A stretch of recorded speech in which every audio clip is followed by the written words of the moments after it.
If you're a fan of Dr. Pimple Popper, you're probably freaking out right now, itching to squeeze out every little blackhead from those lip contours. But this is actually a hill formation that you can find in Garb, Sudan. Knowing that perhaps makes it all the more creepy because it looks like the crack in the middle is swallowing up everything around it.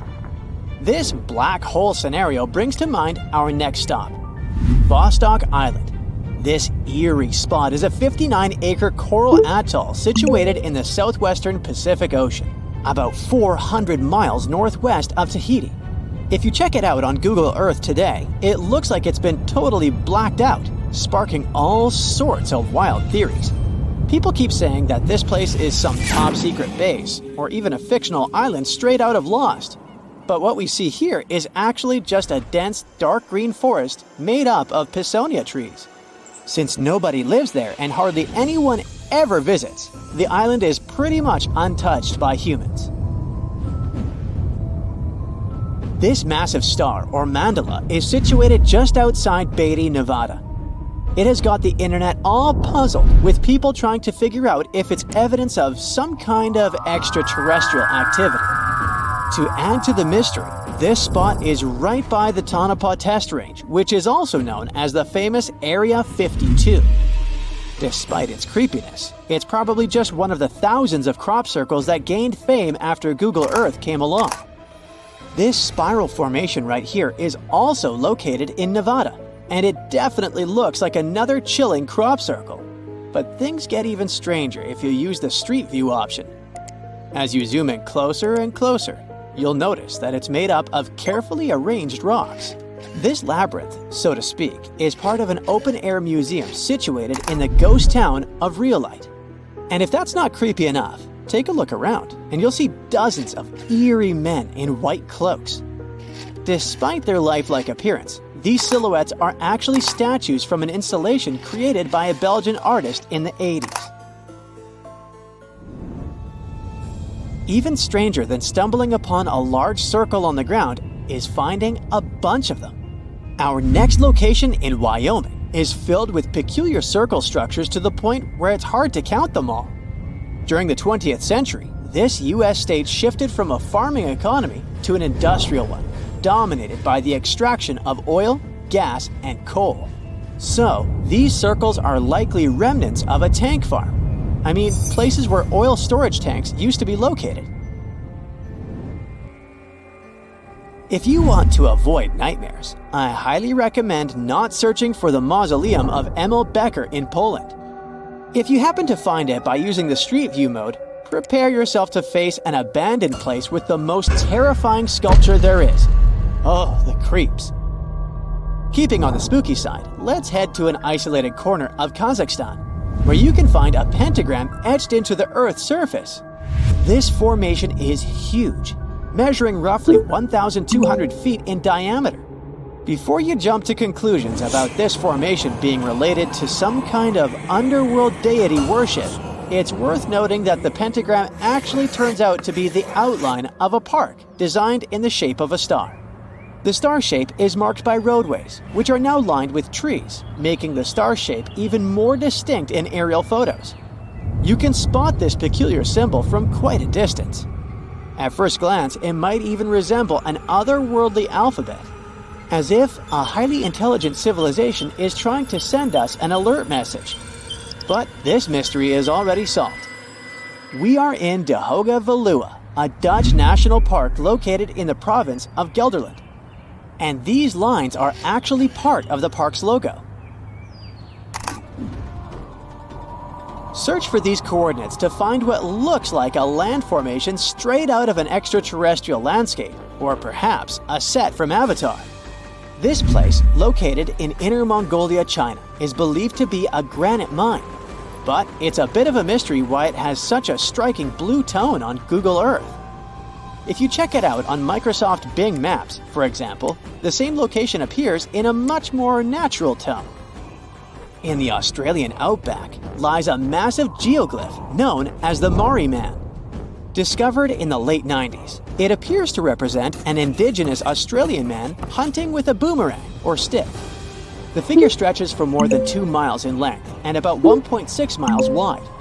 It has deep furrows carved into the ground, which adds to the complexity of its formation and origin. Despite efforts to uncover its purpose, its origin is still a mystery. This is desert breath, located in the Sahara. Like many things you have seen in this video, this formation also sparks speculation about it being created by extraterrestrial beings. But a quick Google search clears up that mystery. It turns out this is an art installation created by a group of 3 Greek artists back in 1997. They went all out, moving around a whopping 280,000 square feet of sand and even creating a large pool in the middle of it. Egypt still holds many mysteries, and you can explore them yourself with Google Earth. That's how some people stumbled upon this striking triangular-shaped plateau and immediately jumped to the conclusion that they discovered a hidden pyramid. However, experts quickly dashed their hopes. They believe there's no plausible explanation for a pyramid to exist in this area, located 8 miles west of the Nile Valley edge in Upper Egypt. This discovery is likely nothing more than a hill that has suffered the effects of erosion, combined with a heavy dose of wishful thinking.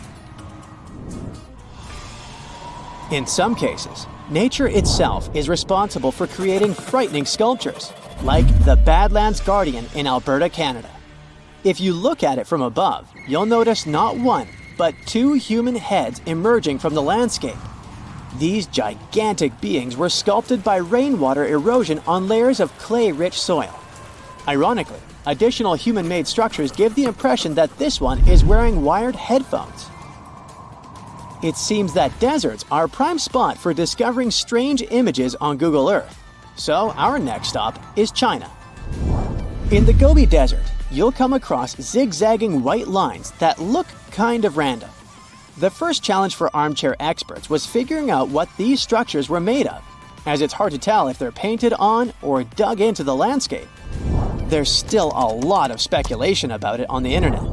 But the most plausible explanation is that this structure is used for calibrating satellites. This way, satellite cameras can focus on these large grids to orient themselves in space. Check out this intact plane that seems to have sunk beneath the ocean off the coast of Crooked Island, Bahamas. Some viral videos claim it's a crashed plane belonging to the infamous Pablo Escobar. The truth is that something lying on the bottom of the ocean can't be that visible, so it's more likely that it's a plane that was actually flying when Google captured these images. However, there is a strong belief that Pablo Escobar did have a plane that crashed nearby, but it was in another part of the Bahamas known as Norman's Cay. You can still spot it in shallow turquoise waters. Just search for Norman's Cay sunken plane, and there it is.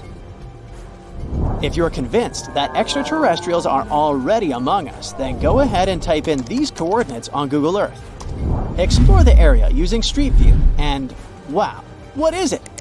Of course, we're not talking about visitors from other planets, but this shadow of a gigantic creature still gives me the creeps. Turns out, it's just a person lugging around one of those 360-degree Street View cameras tucked away in a trekker backpack. So hey, if you take a good look around Google Earth, you might stumble upon more of these elongated necked beings walking around the globe. Behind those huge steel doors is one of the most guarded places on Earth. It's known as Site R, or the Raven Rock Mountain Complex. You'll find it in Pennsylvania. The construction is 60 stories underground and is said to be a safe place for people in case of a natural or human-made disaster. There's not a lot of information online about this mysterious place, but what we do know is that it's equipped with 38 communication systems. It's obviously not available for visits via Google Earth, but you can catch a quick glance at the 2 gates that face the complex. Vatican City is one of the most famous enclaves on Earth, and it's certainly worth a visit due to its wonderful architecture and vast list of art pieces to check out. One place, however, will always be off limits for visitors: the Vatican's secret archives. They have some of the oldest and rarest books on Earth. These archives are available only to a limited number of people, and since they have been visited by a small number of people so far, they also trigger a lot of weird theories. For example, that there may be books proving there's life outside our planet. If you're fascinated by shipwrecks, you'll be interested to know that one of the largest wrecks you can see on Google Earth is on North Sentinel Island, India. It used to be called the SS Jassim. It was a Bolivian ferry that sank in the area back in 2003. The reason why people can't visit it physically isn't because of the ship itself, but because the island is home to the world's most dangerous tribe. We don't really know how many people live there, but it was estimated that between 50 to 400 people call this place home. And they really don't like tourists. No person that tried to reach them survived. Also, to protect them, their privacy, and their special status, the island is closely monitored by the Indian authorities. That's mostly because it's believed the locals don't have any immunity to modern diseases. So being in contact with foreigners might be dangerous for the tribe's people, since they've never seen the outer world. A huge pink bunny appeared seemingly out of nowhere in the Italian Coleto Fava Mountains back in 2005. Besides the locals, some people stumbled upon it online too. They were puzzled by the discovery. Unfortunately, that 200-foot-tall bunny is completely gone today. You can still find the images of it online though. The unusual object was designed by artists from Vienna.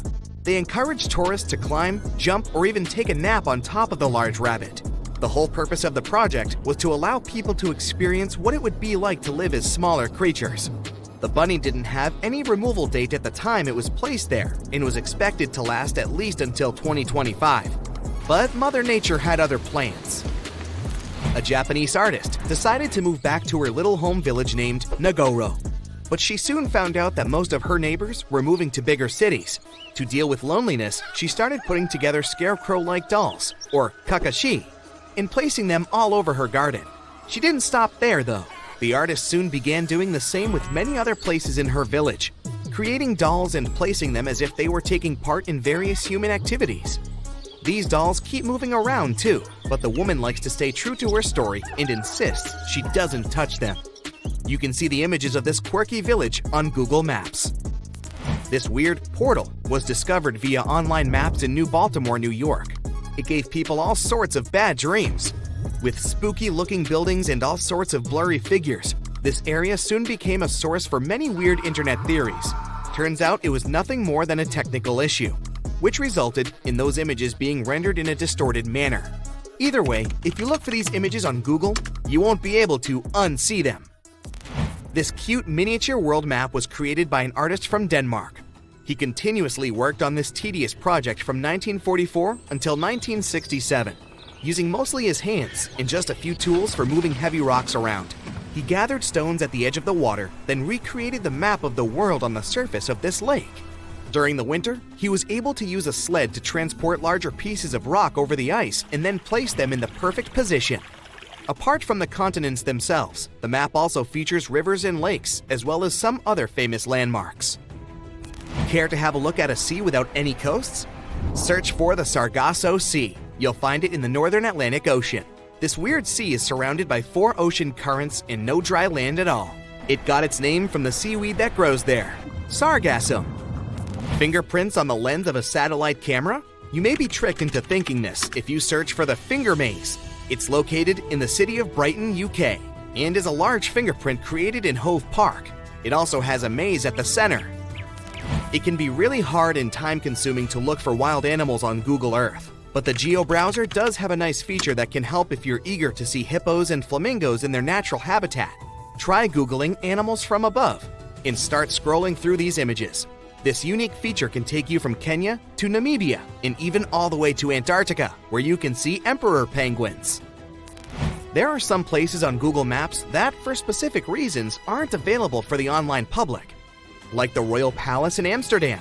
If you head over there via Google Earth, you'll see that everything around the Dutch Royal Palace is still visible, like the vegetation and roads, but the construction itself is blurred from all angles. That's probably because local authorities want to keep the unique views of the palace for the eyes of physical visitors only. The same goes for the Tantaco National Park in Chile.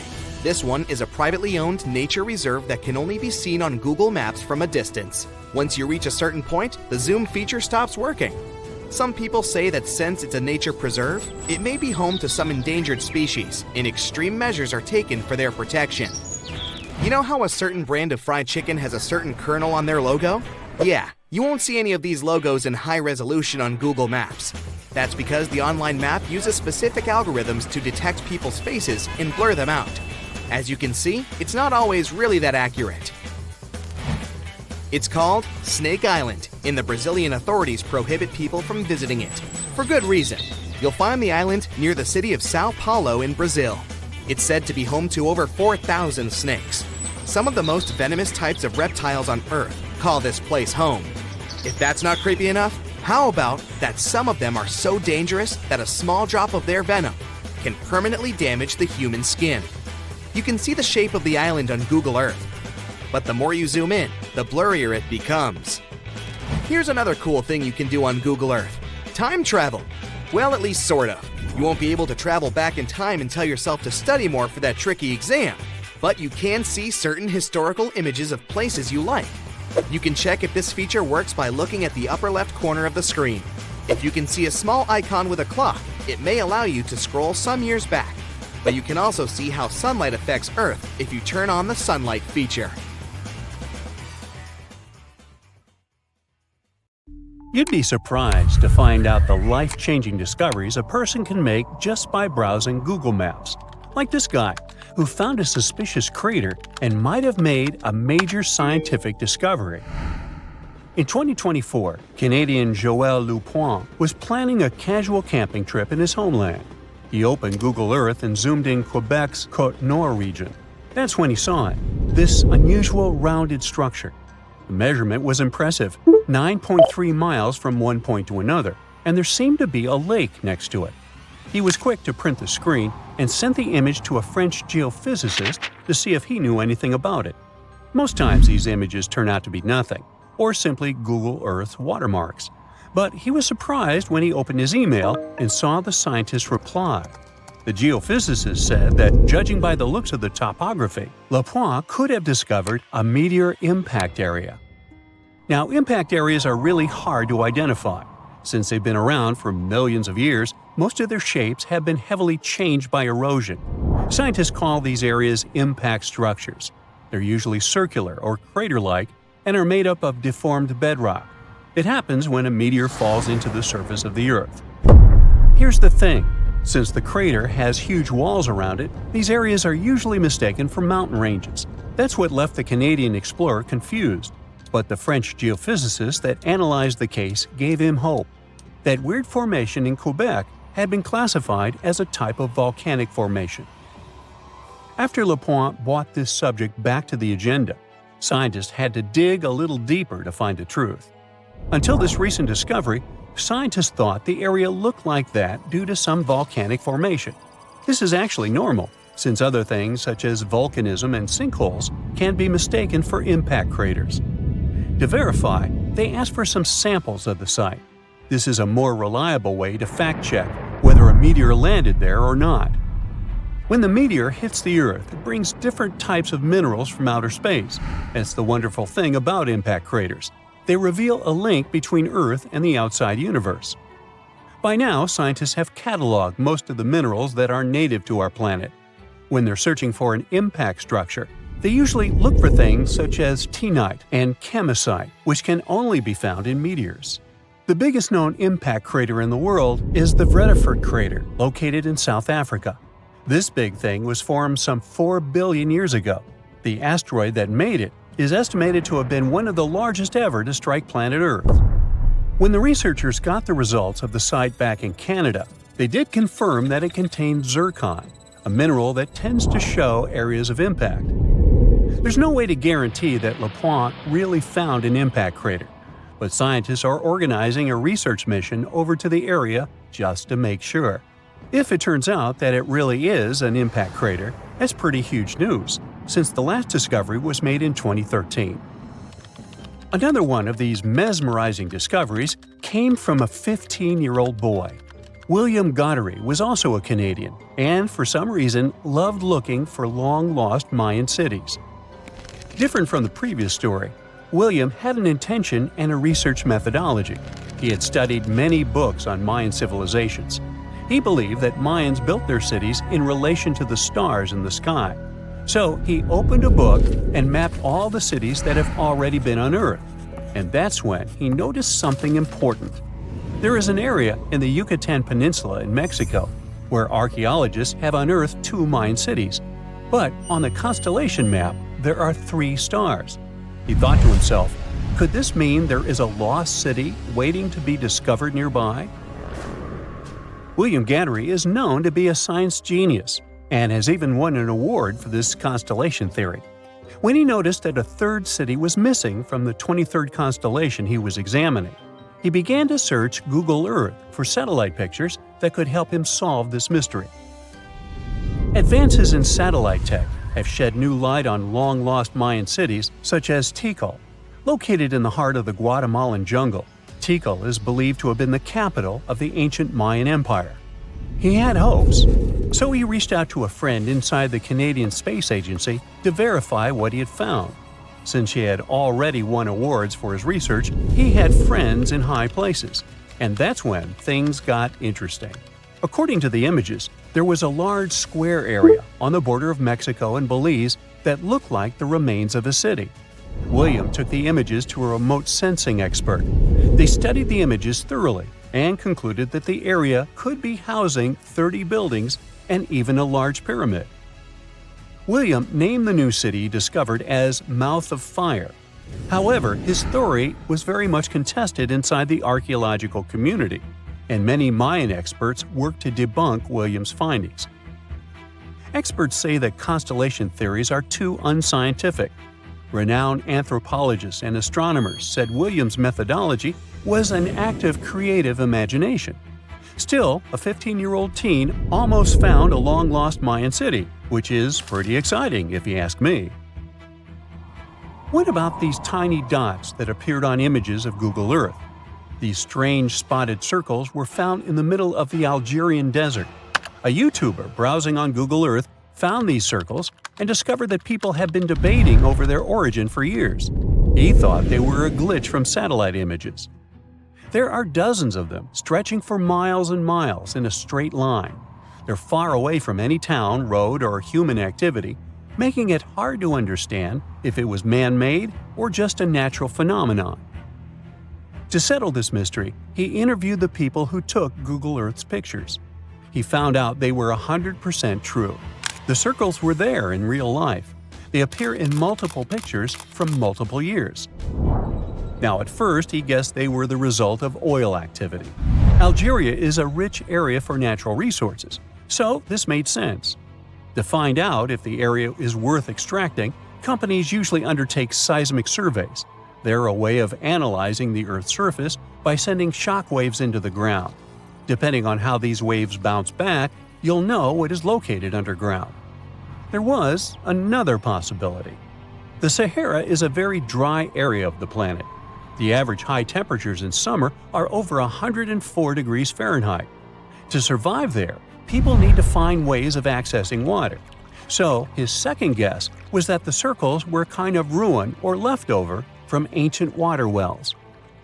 But when he talked to an expert, he found out they weren't ancient water wells. You can see some of these traditional constructions in other cities on Google Earth, and they look really different from the mysterious circles. He decided to travel over to Algeria to find out the truth. He drove 99 miles into the heart of the desert, and when he gets there, he sees it, a huge crater dug on the sand, surrounded by 12 smaller holes. It kind of looked like the ancestor of a modern clock.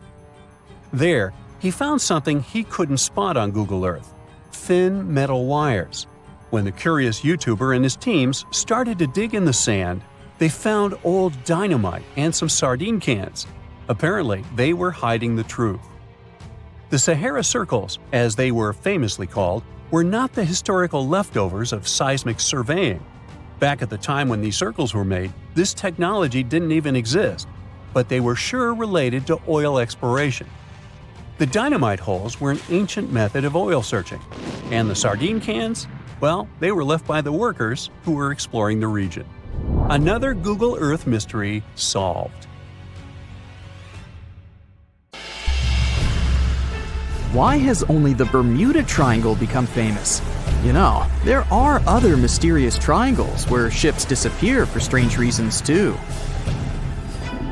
The triangle we're going to visit may seem to you much more dangerous and scarier than the Bermuda one.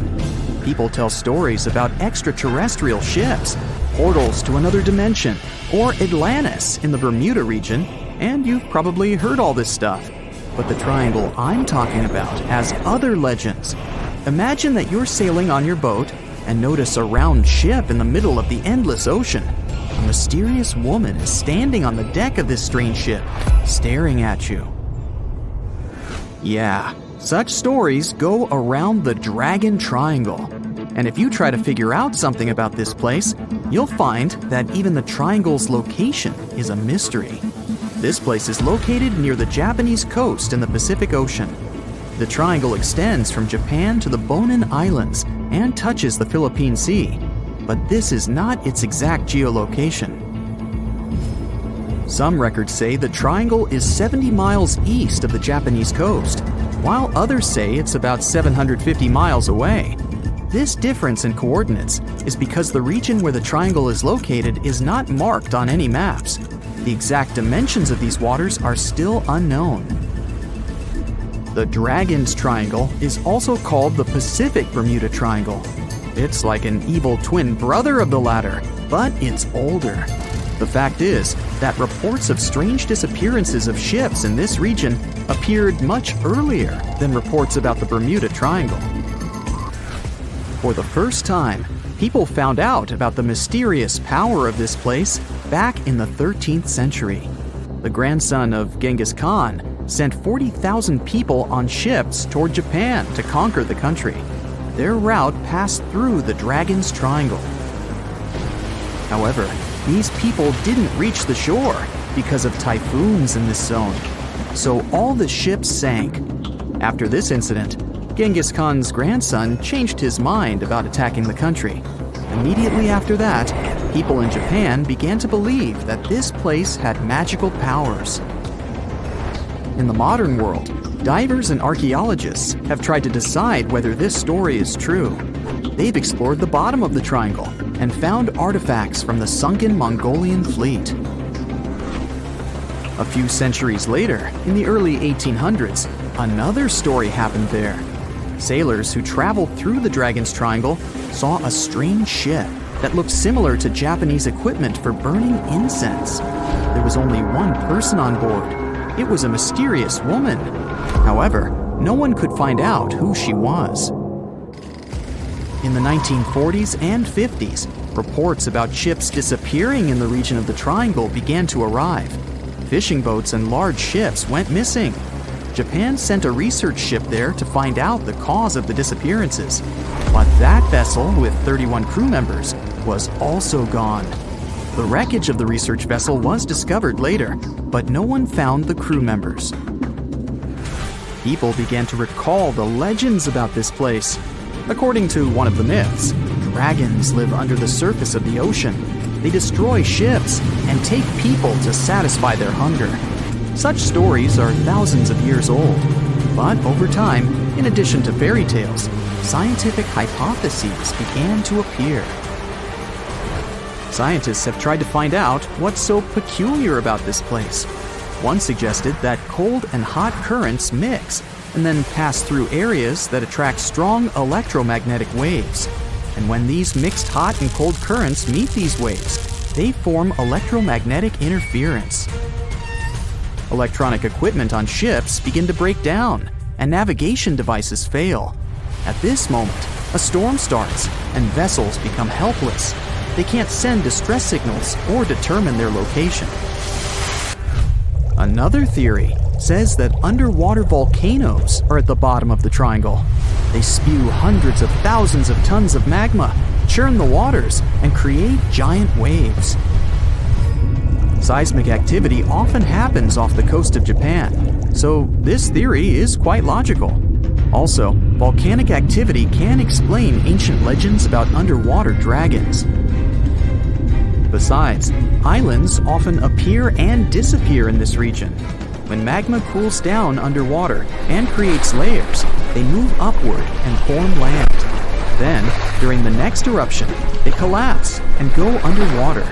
But some of them remain. So imagine some ship sailing, and then a huge island rises from underneath and cracks its hull. Perhaps methane hydrates destroy ships. These substances come out of the Earth's crust, form large bubbles in the water, then rise and explode. Such a giant bubble can damage a ship's hull or even destroy a vessel. Anyway, scientists don't know for sure the reason for the disappearance of boats yet. And in general, all those mysterious cases that have occurred in that place are most likely nothing more than legends. The Dragon and Bermuda Triangles are in the oceans, but how about a triangle in a lake? It's located between Michigan and Wisconsin, right inside Lake Michigan. In 1950, a plane with 108 passengers on board disappeared without a trace while flying over the lake. When the search began, rescuers found a few pieces of the aircraft on the water. Besides the plane, many ships have gone missing there. Sometimes people disappeared into thin air, right from boats. One such case happened in 1937. The ship was sailing through the Lake Michigan Triangle when Captain George Donner went to rest in his cabin. 3 hours later, one of the crew members knocked on the door to wake the captain, but no one answered. When it became clear that something was wrong, the sailor walked inside, but saw no one there. The captain seemed to have vanished. The crew couldn't find him. Until now, the disappearance of Captain George Donner remains an unexplained mystery. It may be all fiction, but the Lake Michigan Triangle is creepy. And how about a triangle that's on the ground? This is the Bennington Triangle. It's located in the southwestern part of Vermont, USA. This is a place you really should avoid. There are many scary stories around it. It's up to you to decide whether they're true or not. In November 1945, a group of hunters passed through this area. A 74-year-old man was walking ahead of the group, and right in front of several people's eyes, he made a step and disappeared. No one could find him. The hunters called rescuers, but they didn't help. In December of 1946, several students went camping. An 18-year-old girl led a large group. She walked a few feet forward to figure out where to go next and disappeared. The tourists called the police. Officers began searching the area, and the FBI joined them. They got some information from locals living in nearby towns.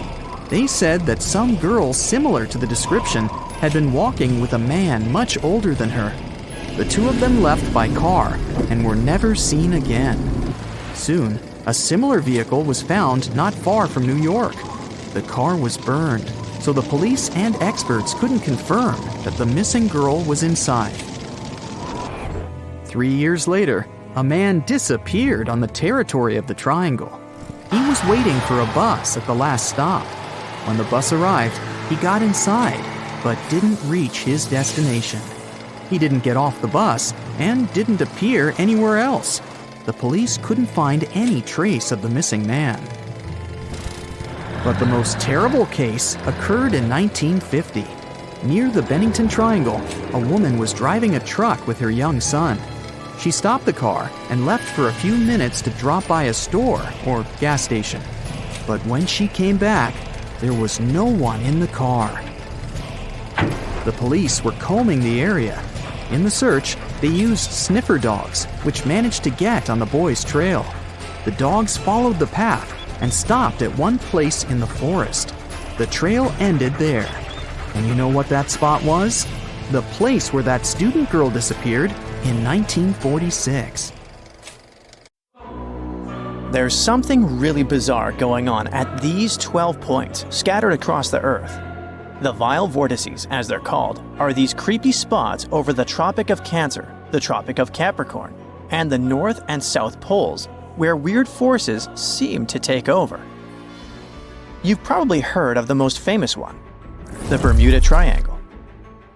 It's believed that more than 50 ships and 20 airplanes have mysteriously disappeared in this area, which is located between Florida, Bermuda, and Puerto Rico. But what most people don't realize is that the Bermuda Triangle actually has 11 siblings, and these other spots can be even more terrifying. Let's start with Mohenjo-Daro. This was a thriving city located in what is now Pakistan. Built around 2500 before the Common Era, this urban center was once home to about 40,000 people. But then, suddenly, people abandoned it by the year 1700 before the Common Era. In the 1940s, an archaeologist discovered 39 human skeletons at the site, which fueled the theory that the city was invaded by some other civilization at some point. But honestly, it's hard to confirm that, since archaeology doesn't really explain the city's sudden destruction or the disappearance of its people. It's led to a bunch of bizarre theories. One of them talks about an ancient extraterrestrial race that might have lived there, and a malevolent wind that swept through the city. Another ancient city with a similar mystery is the Great Zimbabwe. Its construction began in the 11th century, and at its peak it housed up to 18,000 people. But for reasons we'll probably never fully understand, it was abandoned in the 15th century.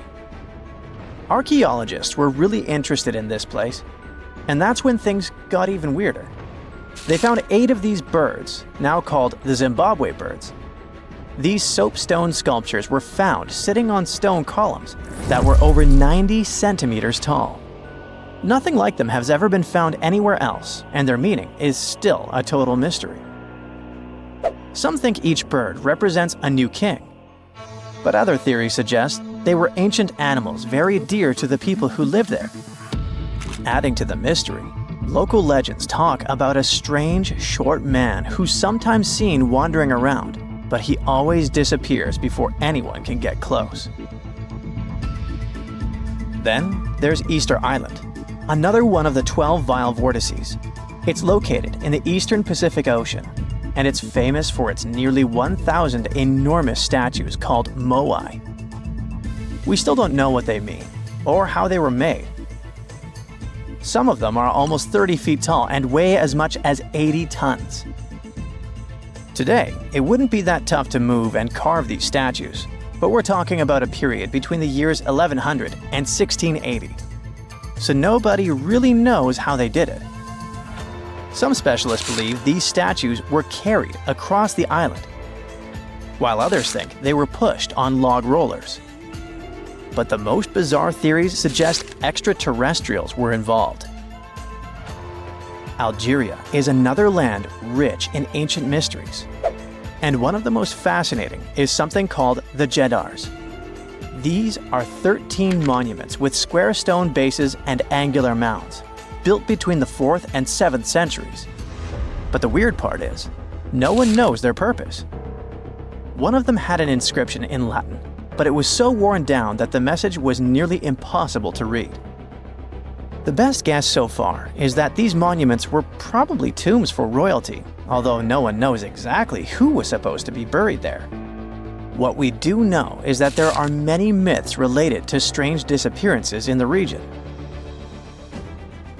The next mysterious spot is located south of Tokyo in the Pacific Ocean, and it's called the Dragon's Triangle. Does that name ring a bell? Yep. Just like the Bermuda Triangle, this area is known for strange disappearances of airplanes and ships. One of the most chilling stories dates back to 1945, when a plane allegedly vanished. The pilot supposedly sent a radio transmission right before the aircraft disappeared, claiming that something strange was happening in the sky, like it was opening up or something. While this story is definitely eerie, the truth behind it and many other Dragon's Triangle legends is still up for debate. If you type Hamakulia volcano into Google Earth, you'll find it located in Hawaii's Ring of Fire. But this place is so shrouded in mystery that it's hard to find much information about it. Some legends speak of unusual electrical energy being detected in the area, and there's even a story about an eyewitness who claimed to see a plane flying over it totally disappear from the radar. Another eerie spot is the South Atlantic Anomaly, which is an area on Earth where natural radiation flows out of control. While this doesn't affect our daily lives on the surface, it has a pretty big impact on Earth's atmosphere. The radiation there is so intense that it can knock out the onboard computers of spacecraft and interfere with the data collected by satellites passing through the area. To deal with this, specialists had to add an additional shield to the International Space Station. The South Atlantic anomaly is also linked to a weird event that astronauts experience called cosmic ray visual phenomena. They've reported seeing random flashes of light or shooting stars out there in space, but it's all just some kind of illusion. From wild radiation to strange seismic activity. The Wharton Basin in the Indian Ocean is a place known for unusual tectonic events. In April of 2012, a massive earthquake measuring magnitude 8.6 hit the region.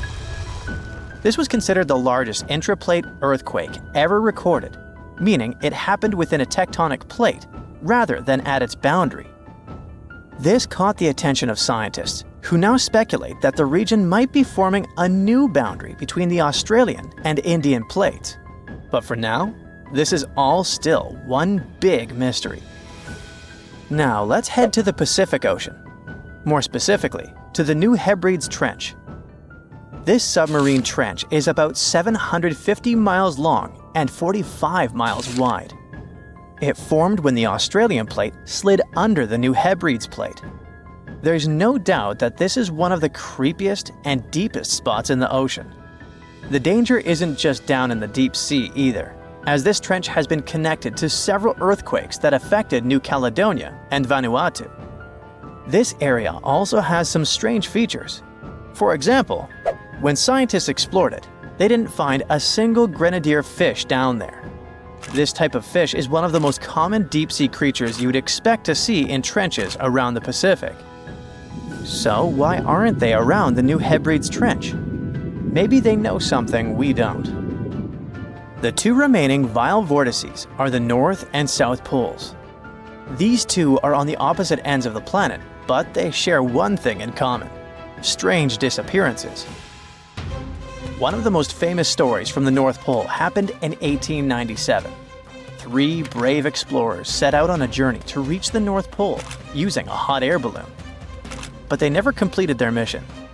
Their mysterious disappearance remains one of the most intriguing, unsolved mysteries in the history of Arctic exploration. The South Pole is also known for similar mysteries. It's believed that hundreds of people may be buried beneath the snow and ice of the coldest continent on Earth. Even with all the advancements in technology and knowledge, the South Pole can still be extremely dangerous for anyone who ventures there. The temperatures can drop to almost minus 130 degrees Fahrenheit, and the winds can get up to 200 miles per hour. And that's definitely enough reason to stay away. Now that you're familiar with the 12 vile vortices, let me tell you something even stranger. If you look at a map, you'll see that these places are arranged in a way that looks pretty similar across the globe. Here's the weird part. If you connect these spots where unexplained events have occurred, you actually form the geometric shape of an icosahedron. This could be just a huge coincidence, but the fact that these mystery spots align with this shape makes them even more intriguing. A bright flash on your left. Boom! Where did that lightning come from? Your plane shakes, your instruments stop working. A minute ago, the sky was clear and blue. Now it's pitch black.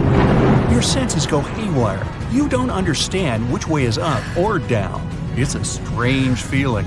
You're beyond time and space. Lightning flashes from all directions.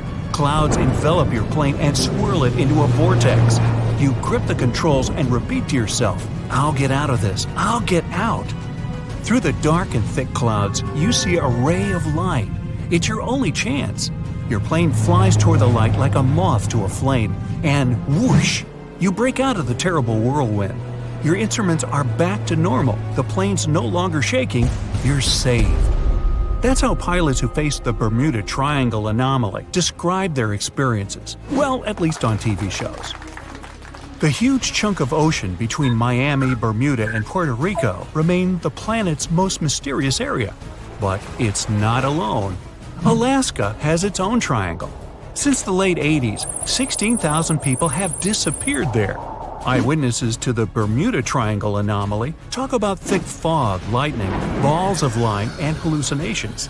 In Alaska, everything's a bit more complicated. People, planes, ships, they just disappear without a trace. There's no one around to tell us what it felt like. In 1950, a plane took off from Anchorage, Alaska, headed for Great Falls in Montana. It was carrying 8 crew members and 36 passengers. 2 hours after the start of the flight, the captain radioed in that everything was fine. Then, silence. The 100-foot-long plane seemed to evaporate into thin air. 85 aircraft and around 7,000 people searched for the plane. No trace. Not even a screw, bolt, nothing. That plane mystery made the Alaskan Triangle famous. If you look on a map, it's a wild and mostly unpopulated zone that passes near Anchorage, Barrow, and Juneau. If you connect the dots on a map, you get an epic triangle. You can fit the whole state of Oregon in it twice. If you read around, you'll find a bunch of major areas on the planet where weird stuff keeps happening over land, sea, desert, and jungle. Scientists have many questions about these places. They all have extreme electrical and magnetic anomalies. Planes and ships disappear in them. People hear stuff, see stuff, and here's some of them. China's Black Bamboo Valley looks like a Hollywood set for a seriously scary movie. Here, everything's creepy and mysterious. Ha, perfect. Imagine a bamboo forest that stretches up 130 feet. The green plants live extremely close to each other and barely let in any sunlight. A strange fog hangs in the air. Where it comes from and why it's always there, no one knows. And the mysteries don't end there. For centuries, people have disappeared in the vast forest. Scientists believe the site's crazy geology is to blame. Cracks can suddenly appear in the ground big enough to fall into. There are sharp changes in weather, and maybe even poisonous steam. Certain trees give it off when they fall to the ground. There's a long road through Ladakh in India. It's called the Magnetic Road. It slopes upwards and seems to violate the laws of gravity. Here's what happens. You drive to the foot of the hill, turn off the engine, and get out of the car. The car starts rolling uphill, up to 12 miles per hour. Why does it happen? Theory 1. The hill has an incredibly strong magnetic pull, and it attracts cars once they get too close. The Indian Air Force supposedly avoids flying over it to avoid any interference with their equipment. Version 2. It's all just an optical illusion. The hills around it seem to fade into the horizon. It looks to us like the road is sloped up, but it's actually not. Huge Lake Michigan looks more like a sea than a lake. And over the past 400 years, 6,000 ships have disappeared in it. Why does it happen? The lake has its own mysterious triangle, and there are actually more unsolved mysteries here than in the famous Bermuda Triangle. In 1950, Flight 2501 disappeared over the lake, en route from New York to Minneapolis. The fate of the 3 crew members and 55 passengers remains unknown. In 2007, an underwater archaeology professor was surveying the bottom of Lake Michigan. He found stones arranged in a circle 40 feet down from the surface. They kind of look like Stonehenge in England, but why were they at the bottom of a lake? Who put them there? Archaeologists found a carved pattern on one of the stones. Its outline resembles a drawing of an animal. Now, that's not unusual, except that this particular animal, which looks like a mammoth, was probably carved around 10,000 years ago. Sleep is very difficult for the Venezuelan locals who live near Lake Maracaibo. Right at the place where the Catatumbo River flows into the lake, there are huge electrical storms that can go up to 10 hours long. 260 days a year. That's over 1 million lightning bolts over the lake every year. Scientists don't know exactly what causes the daily lightning parties. Some people think it's due to the gas methane which comes out of the ground. Other scientists blame uranium deposits in the soil. Nowadays, though, most researchers are sure that the lightning's caused by weather. Cold mountain air smashes against warm sea air. The result? A lot of friction and moisture, the perfect combo for near-nightly natural fireworks. It's super loud and kind of annoying if you live nearby. but the area is really important for the planet. It helps regenerate our vital atmospheric ozone. And the one that started it all, the Bermuda Triangle. Planes, ships, all gone without a trace. The theories are endless. Scientists even think there might be a huge meteor at the bottom of the sea that emits its own magnetic energy. It might have confused the navigation equipment on all those unlucky carriers. And it's been going on for a while. Researchers think that it was causing trouble even way back in Columbus's time. As far as Alaska is concerned, magnetic anomalies are a dime a dozen. Around here, your compass might be off by 5, 30, or even 60 degrees.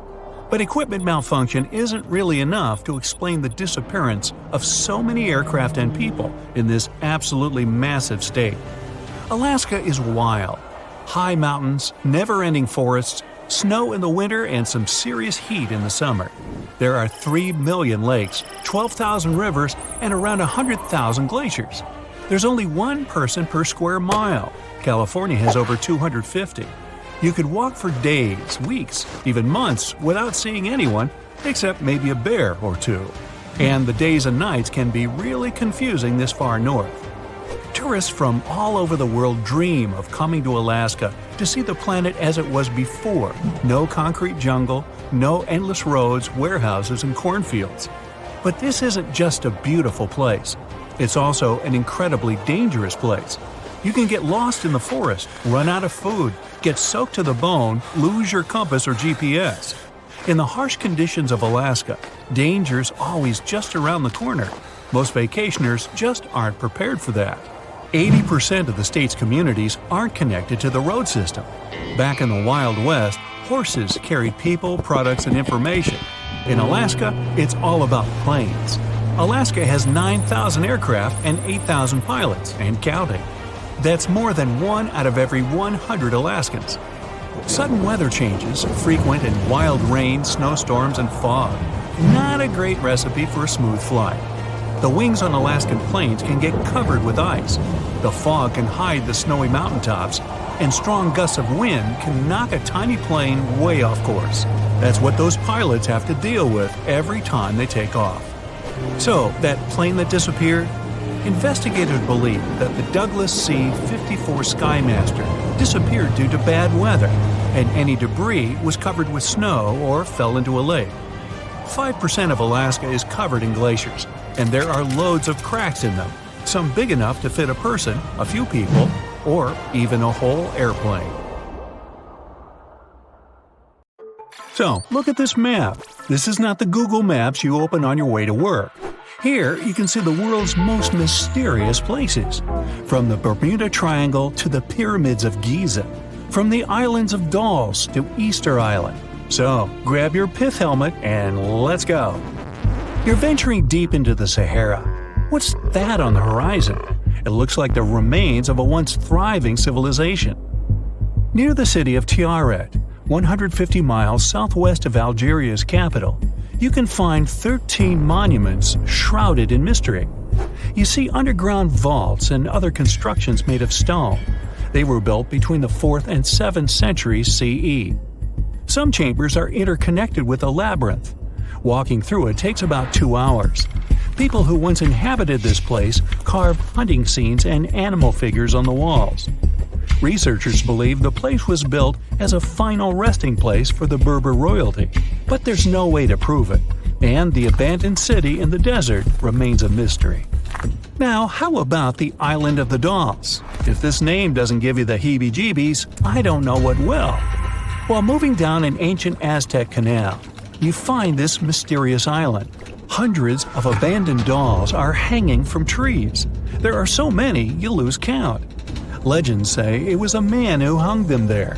He decided that one wasn't enough, so he spent his life hanging dolls on trees. Yeah, that's creepy. Speaking of creepy, in Mexican desert land, there's a spot called the Mapimi Silent Zone. People say no radio or any other kind of signal can be received there. I definitely wouldn't want to get lost there. In the far north of Canada lies inhospitable Lake Anjikuni. It's covered with snow and ice for half of the year. It was once home to the Inuit people. But something terrifying happened to this entire village. What exactly? This mystery is still unsolved. In 1930, Joe LaBelle was passing through a village that seemed deserted. He noticed that something was off there. There was no noise or any sign of human activity. He opened doors, one after another, but nobody was home. The inhabitants of the entire village were gone. They left behind 7 sled dogs. Those were still tied to their posts. No one has been able to explain this disappearance so far. One of the world's biggest mysteries is the Pyramids of Giza. The Great Pyramid of Giza itself was built as a final resting place for Pharaoh Khufu around 4,500 years ago. It remains unexplained how the Egyptians managed to build the pyramids without any of the technology available to us nowadays. Interestingly, the pyramids align with Orion's belt and all face toward the north. Yellowstone National Park is known for its beauty, but also for some bizarre accidents. For example, in the summer of 1929, hundreds of people visiting the site fell sick. It all began with 6 employees, but quickly spread to the staff and guests of different hotels. Until today, it's unknown what happened. People didn't eat the same food, nor did they drink from the same water source or stay at the same hotel. So, make sure to keep an eye out for anything strange if you're ever in the area. The River Nid in North Yorkshire is said to turn things into stone. People from all over the world come to see this phenomenon with their own eyes. Tourists and locals travel there to leave different items in the well. A bicycle abandoned in the well turned into stone several days later. An old teddy bear became a piece of rock. Many believe that whoever stepped into this water would have a similar fate. But according to scientists, this is just a natural phenomenon. Local water is rich in minerals that form a coating around objects. It's this hard shell that makes them look as if they're made of stone. Now, how can rocks slide across the ground on their own? At Racetrack Playa, a dry lake bed at Death Valley National Park in California, they do. These moving rocks, called sailing stones, have been observed since the early 1900s. Locals believe that strong winds push them around. Other theories involve magnetic fields. In 2014, researchers discovered that the rocks were actually pushed by melting panels of floating ice driven by winds. Way to go, science! The Bermuda Triangle is a world-known notorious place.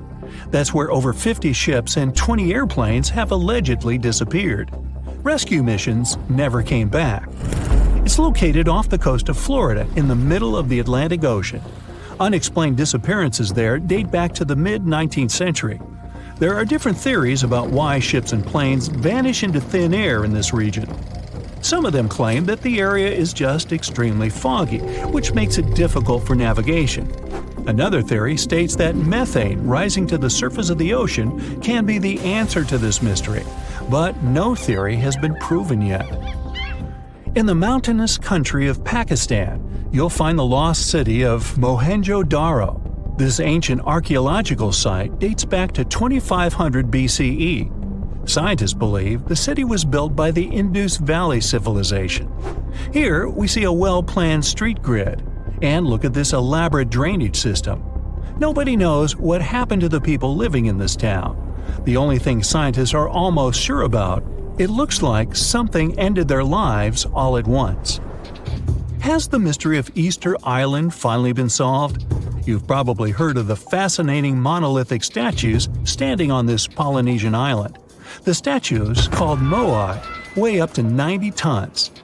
They were built by the Rapa Nui people. How they managed to transport the statues remains unexplained.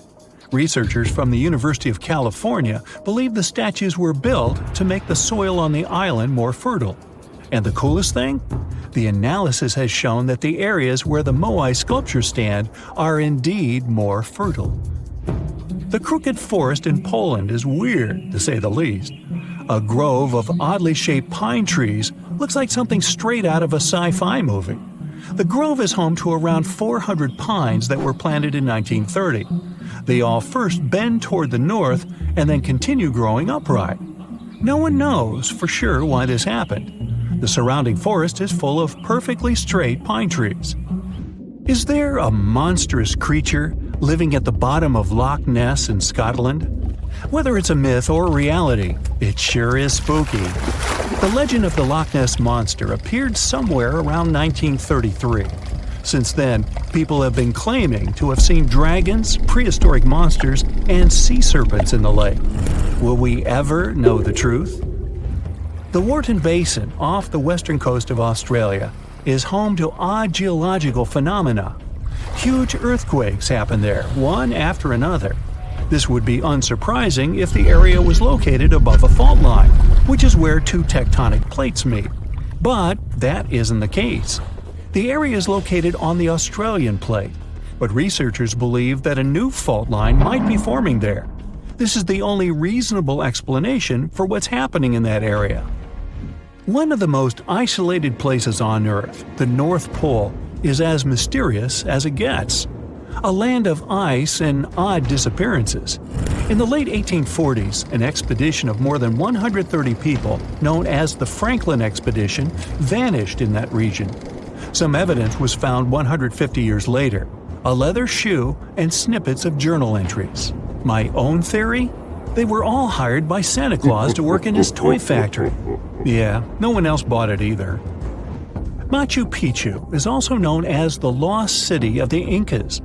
It's a testament to the power of the Inca civilization, but the purpose of the site is still a mystery to be unraveled. The citadel was constructed at 7,000 feet above sea level around 1450 CE. The question remains, why did the Incas build a city like this in a place so inaccessible? Archaeologists have discovered that most of the city is built underground, and about 60% of the place remains unexplored.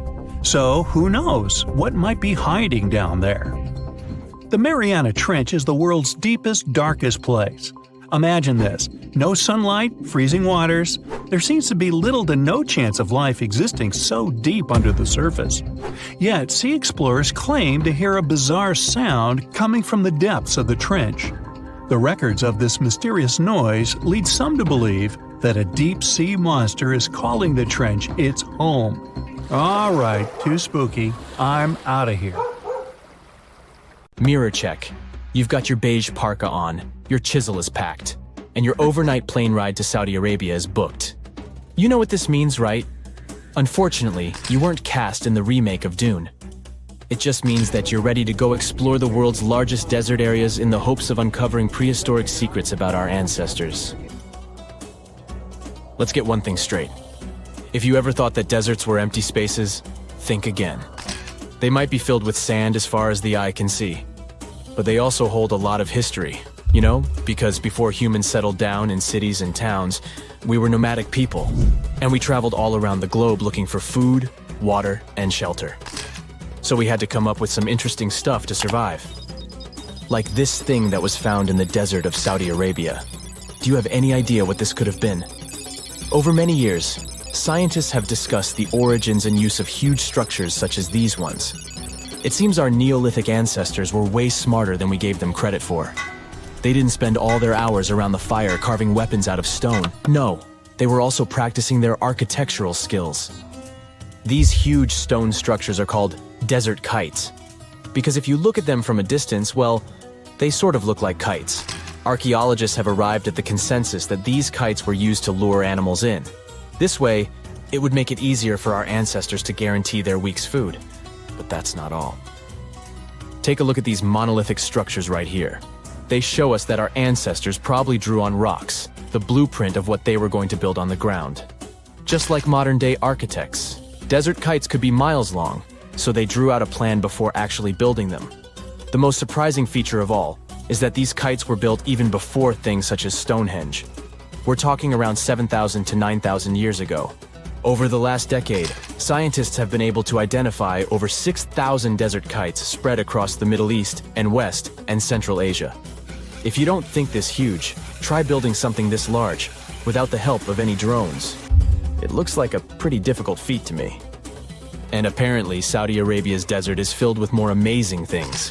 Scientists have found mysterious stone structures that are older than the pyramids of Giza in Egypt. So of course, you can't wait to go check that out. Can we all agree that carrying around heavy rocks to build a pyramid without the help of modern technology sounds absurd? I mean, how on earth did they do it? Now imagine turning back the clock about 2,000 years into the past and finding humans that built similar gigantic structures in isolated areas. Take a look at these so-called mustattles. They are rectangular structures built from piled-up stones, found over 77,000 square miles. Some archaeologists believe that these monuments were used for ritualistic purposes, maybe processions of some kind, where people would walk from one end of the plateau to the other. I'd be down for that. Now let's move on to another deserted area.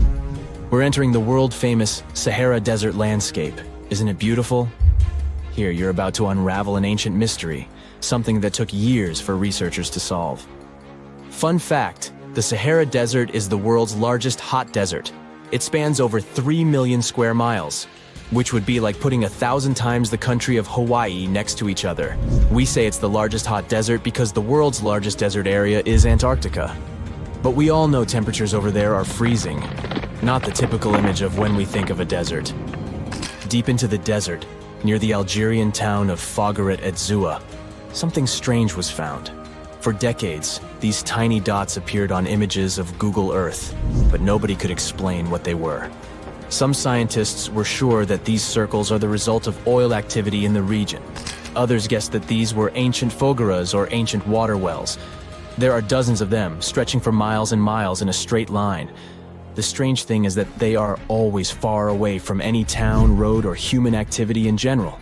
So what was or is their purpose? If you had to take a guess, what would you say? Remember we talked about how our ancestors had to be creative in order to survive in the desert? Let's try to walk in their shoes for a minute. Imagine you're a nomadic hunter-gatherer living in a desert area. You spend your days basking in the hot sun, trying to count all the grains of sand around you. But you also need to eat and drink water. But how on earth do you get water in a desert? Sure, you can hope to keep running into oasis every week or so, but that seems a bit risky, doesn't it? That's why North African people invented the so-called fogeras. The fogeras are a 2,500-year-old irrigation system. Locals would dig deep wells in elevated areas, wells deep enough to tap into underground water. Then, they would dig parallel shafts at regular distances. This way, the water would flow from the main well down into all the shafts and irrigate entire areas. Travelers could stop by the shafts and quench their thirst. They could also raise livestock and tend to crops. Pretty clever, huh? As much as these holes did look like fogaras, a little bit of research would show you that they're not. You see, these shafts were built in a line, and not in a circular shape like the ones we're looking at now. So maybe it has something to do with the second option? Maybe these desert holes were related to oil activity in the region? Let's have a look at the holes up close and personal. From Google Earth, they don't seem that big, but in real life, they are huge craters. The tip to uncovering what they are is hidden beneath the sand. If you were one of the researchers originally uncovering the truth behind this mystery, you would have found something unique hidden in the sand. Old dynamites and vintage sardine cans. Putting the pieces of the puzzle together, scientists found that these sardine cans were a model from the 1950s and 1960s. It seems that entire teams from that decade would camp out while they surveyed the area for oil. And what about the dynamites? These were used for seismic surveying. This is an old technique, used to identify if there is oil and gas beneath the Earth's surface. Still in North Africa, you find out about another desert mystery worth exploring. Near the city of Tiaret, southwest of Algeria's capital, one runs into 13 peculiar monuments. These structures are also called jedars, and yes, I am aware of how much that may sound like a Star Wars reference. They are pyramid-like in their shapes, and as far as scientists know, they were used as final resting places for the people who lived in the region. Can you guess who these were? Most likely the Berber nomads. And since we're talking about ancient stuff, they were probably built between the 4th and 7th centuries CE. Once scientists began to explore the insides of these monuments, they found they were pretty big inside. They found large underground vaults, chambers, and labyrinth-like corridors that gave way to over 20 compartments. It could take you up to 2 hours to walk around in them, and apparently our ancestors also used its walls to depict images of animals and hunting scenes. There's no definite proof of what these jadars were used for, though. This is so neat, huh? I'm sure that our world's desert is filled with many more mysterious things for us to unravel. I guess I'll see you next time so that we can continue our explorations. If you look at Earth from space, you'll see a blue planet. Almost 70% of its surface is covered with water. But if you gathered all the water into a sphere, it would be just barely big enough to cover Texas. Wow, what a big water balloon that would make. Scientists are almost certain that our planet once had 2 moons. At some point, long ago, one of them crashed into the other moon, which is now Earth's only natural satellite. Until recently, there was one more object orbiting our planet. It was a temporary mini-moon called 2020 CD3. This tiny space rock was pulled into our orbit more than a year ago. Astronomers believe the mini-moon left Earth's orbit in March. See ya! In July, when we're further from the Sun, the world is warmer overall than in January when we're closer to it. This is because, with Earth's tilt of its axis, there's more dry land in the northern half of the planet than the southern half, and land tends to heat up more than water. During the northern summer in July, more land is heated up than January, so the planet gets a little warmer at this time, even though we're further from our source of heat. What's on the menu? Astronauts tasted the first food grown and harvested in space in 2015. It was red romaine lettuce that had been growing in a special chamber for 15 months. Salad days in space. Mount Everest might be getting all of the attention, but Mauna Kea in Hawaii is technically the tallest mountain in the world. Measuring from base to summit, the only thing holding Mauna Kea back from the title is that it's mostly underwater. The Earth has 3 main layers, 2 parts of the core, the dense, hot inner core, and the molten outer core. Then comes the mantle, and then follows the thin crust, the surface that supports life as we know it. At least that's what we thought, because now scientists have found a new, mysterious layer located deep within the solid inner core. Earth's inner core is approximately 2/3 the size of the Moon and made of nickel and solid iron. It's burning hot. The temperature at the center of our planet is the same as at the surface of the Sun. Now, any place that gets very little water each year is considered a desert. And because Antarctica is roughly as big as the US and Mexico combined, it actually wins the title of the largest desert in the world. Now, one scientist has a theory that a substance existed in ancient microbes before chlorophyll evolved on Earth. That's the stuff that makes plants green. This earlier substance reflected sunlight as red and violet colors, which combined to make purple. Now, if true, the young Earth may have been teeming with strange purple-colored critters before all the green stuff appeared. The rocks, metals, and other minerals and things that make up the planet are packed into the ground more tightly in certain places than in others. This has surprising consequences. Gravity varies slightly depending on where you are. You weigh 0.5% less standing at the equator than you do at the poles. How high up you are also has an effect. So, if you were at the top of Mount Everest, you'd also weigh slightly less. Hey, don't look down. The Hudson Bay of Canada is a gravitational anomaly. This area has lower gravity than any other place on Earth. Water bears, also known as moss piglets, are cute little creatures with 8 legs and squashed-up heads. Despite their microscopic stature, they can basically survive anywhere. They prefer bits of wet moss or the bottom of a lake, but they won't complain if you put them somewhere really uncomfortable. They can endure extreme cold and incredible heat and survive both huge pressure and high radiation. Some of the little bears once even managed to survive unprotected in outer space for 10 days without a problem. Ooh, that is tough. They handled all these things by rolling up into a ball and hibernating, which reduces their need for oxygen and food. Now, there's no solid land under the North Pole. All you can see there is sea ice. Oh, by the way, the gravitational pull is stronger at the poles, and if you travel there, you'll weigh a bit more, besides all the heavy warm clothes you're wearing. 99% of gold ended up in the center of the planet several billion years ago, attracted by the iron in Earth's core. That's enough to coat the entire planet's surface of the stuff. And if all those meteorites hadn't later smashed into the ground, bringing extra amounts of gold, it would be even more rare. If 2 pieces of the same kind of metal touch in space, they bond and get stuck together. It doesn't happen on Earth because water and air keeps pieces apart. Now, it turns out we live inside the sun. Well, sort of. Its atmosphere stretches far beyond its visible surface, and even though Earth is far away from the star, it's still within the reach of the sun's atmosphere. Auroras happen when charged particles from the sun get caught by Earth's magnetic field and crash into the upper atmosphere near the poles. Earth's southernmost continent, Antarctica, is only the fifth largest one, but it contains almost 70% of the planet's fresh water and 90% of the world's ice. Our planet has its magnetic field thanks to scorching hot liquid metal that's flowing inside its outer core. This creates electric currents, and they, in turn, generate the magnetic field. Earth is the densest planet in the solar system, but this density varies depending on where you're looking. For example, the crust is less dense than the solid metallic core. You're walking, running, jumping, but when you stop, it always feels like you're standing still. Well, in reality, you're moving even when you're perfectly still, because Earth is always on the move. Not only does it spin on its axis at 733 miles per hour, depending on where exactly you're standing, but it is also orbiting the Sun at a speed of 66,600 miles per hour, completing the trip in 365 days or so. The Earth is a planet that recycles all the time. The ground we're walking on is recycled. Our planet's rock cycle turns rocks of one type into another.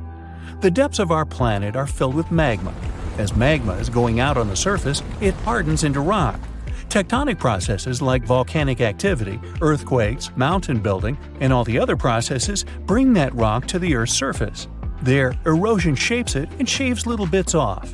Those small particles then get deposited. All the pressure coming from above compacts the particles into sedimentary rocks, like, for example, sandstone.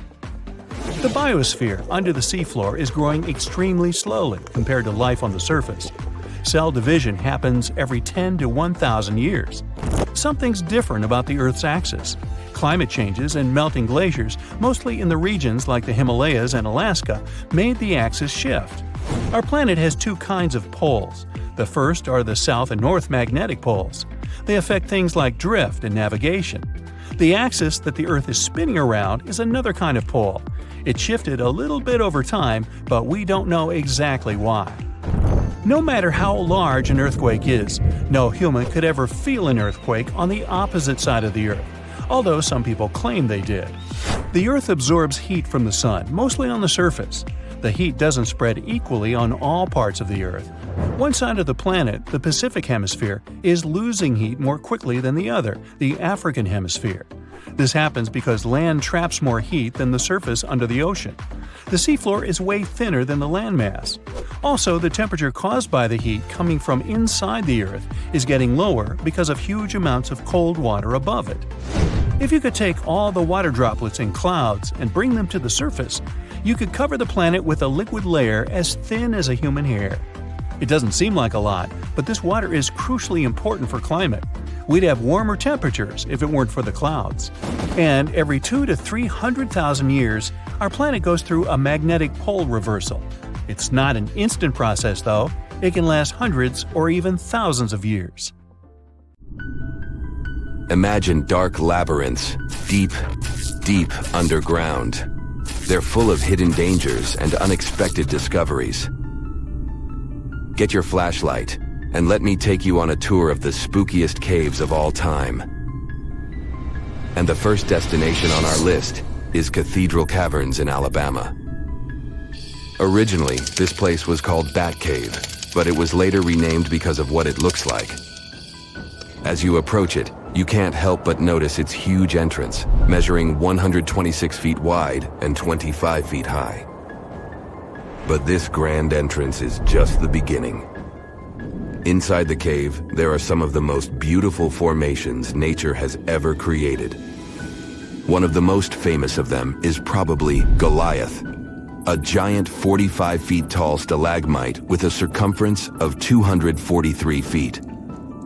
Other amazing sights you might want to visit include a caveman balancing on top of a flowstone wall, a frozen waterfall, and a forest of tall stalagmites.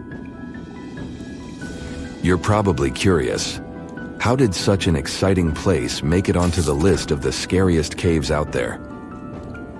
The thing is, the sheer size of the cave is still unknown, and only about 2 miles of it are mapped and open to the public. But the cave can and does show its dangerous side from time to time. For example, the directors of the 1984 sci-fi movie What Waits Below filmed a lot of scenes in cathedral caverns. But during the shooting, 17 cast and crew members got carbon monoxide poisoning and had to be immediately taken to a hospital, barely avoiding serious consequences. But let's move further to Moaning Cavern in California. What makes it particularly creepy is the bizarre breathing sound. It's produced by water dripping through bottle-like openings at the base of the cave. If a person who's unaware of the nature of this breathing comes close, this ominous respiration might cause them to steer clear of the place. On the other hand, these moaning sounds might have evoked curiosity in some adventurous souls, and usually it didn't end well. Researchers have found the remains of more than 100 prehistoric people who fell down the cave's 410-foot chasm around 13,000 years ago. These days, you can go on a tour around the cave, but no deeper than 165 feet into the vertical opening. If you're feeling particularly bold, you can rappel down. But you'll still have to exit using a Gothic-looking wrought iron staircase. Be careful not to slip. It's a long way down. The next cave we'll visit is ominously called Hellhole. You can find it in West Virginia. It's notorious enough to inspire a few horror movies. Despite its name, the place is chilly, but no less creepy for this discrepancy.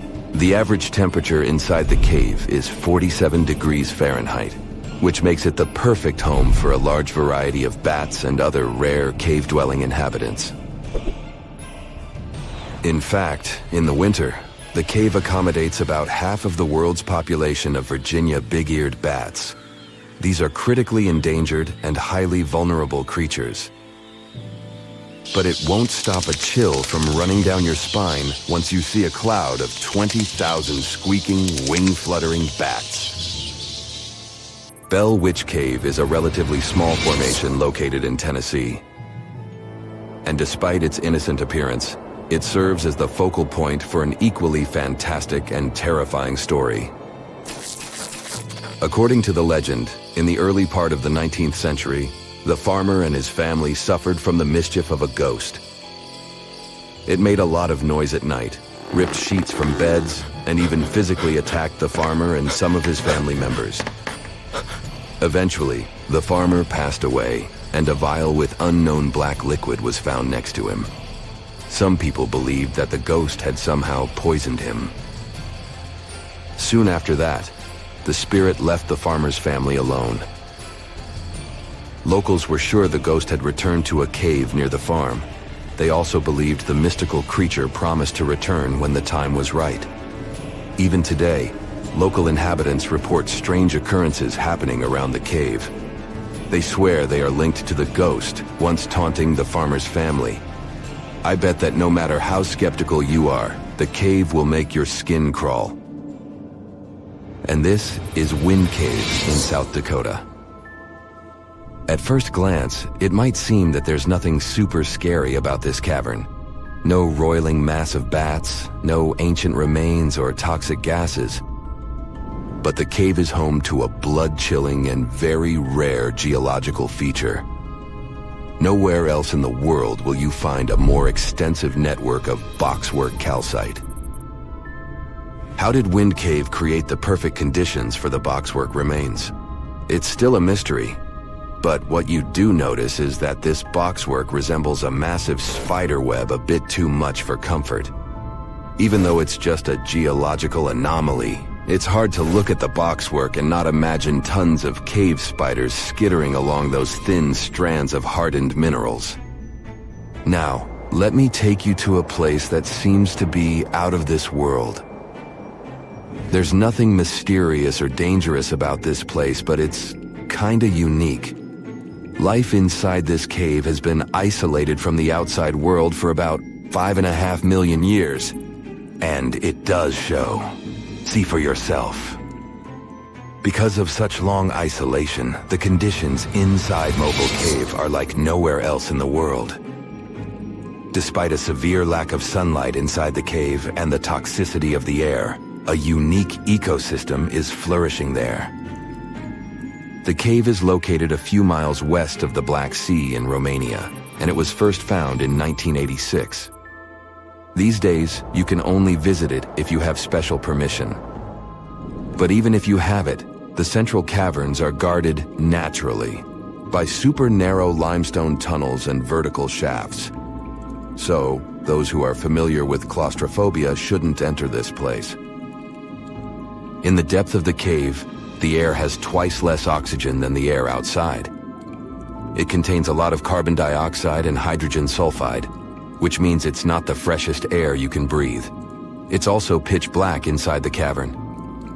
But despite, or should I say, thanks to, this cocktail of extremely harsh conditions, the site is a true goldmine for biologists. Life seems to be booming here. In a 1996 study, scientists identified 48 species living there. 33 of them are unique to the cave. Most of the creatures inhabiting the cave are tiny. They have long limbs and antennae, helping them navigate in the dark. They also have no vision and lack pigment, which makes sense. Why would you need to be able to see if you live in total darkness? And why would you need to be pretty and colorful with no one to see you? Now, get ready to explore one more cave. No less amazing, but very different. This is the Giant Crystal Cave, aka Cave of the Crystals, in Mexico. These massive crystals were found in 2000 by a mining company after the water was pumped out of the cave. 2 miners then entered the drying cave on foot and saw the crystals. These awe-inspiring crystals are actually massive gypsum pillars hidden 984 feet underground. Scientists estimate that the crystals could have been already growing for 500,000 years. That's why many of them are so long and wide that you can walk across them. Unfortunately, visiting this wonder of nature is impossible at the moment. But maybe it's for the better, since Giant Crystal Cave is a dangerous place that can easily turn into a trap. For tens of thousands of years, it was filled with groundwater, which was originally pushed upward into the opening by a magma chamber located in the depths of our planet. The magma under the cave kept the water hot, but eventually, the temperature of the water dipped below 136 degrees Fahrenheit. As a result, the water started to fill with calcium and sulfate, whose particles began to recombine into gypsum, and then white-tinted crystals took over the cave. And since they stayed underwater, they were able to keep growing. Shh, do you hear something? It's nothing, just water dripping. You're walking alone down a dark corridor with nothing but your phone lighting your way. You see a large figure at the end of the hallway. You can't make out what it is, but it's a large figure with broad shoulders and a lab coat. You pause and have nowhere to go but forward towards the figure or back to the staircase. Suddenly, the figure starts sprinting towards you. You freeze in your spot. 4 hours earlier. You and your 2 friends decided to sneak into an abandoned chemical plant to film some cool videos for social media. You were against the idea because it's creepy, but your friends insist that it will get many views and go viral. So you grab your bikes, flashlights, and some self-defensive gear and make your way there. It's nightfall, so you hook up your bike's flashlights and pedal off. After a couple of miles, you divert onto an off-road path through a thick forest until you reach a large steel fence encircling the plant. You and your friends have been here before, but you never went past the fence. Despite all the warning signs, you get out your pliers and start cutting the fence. The legend is that this plant was abandoned decades ago after operating at full capacity. Then, one day, an accident occurred. leading to a massive evacuation from the plant and the city around it. Ever since then, the plant was emptied. No health hazards are going on, but people who live in the town nearby have reported seeing things. Figures were moving in the shadows. Random lights flicker in the plant, even though no one is there.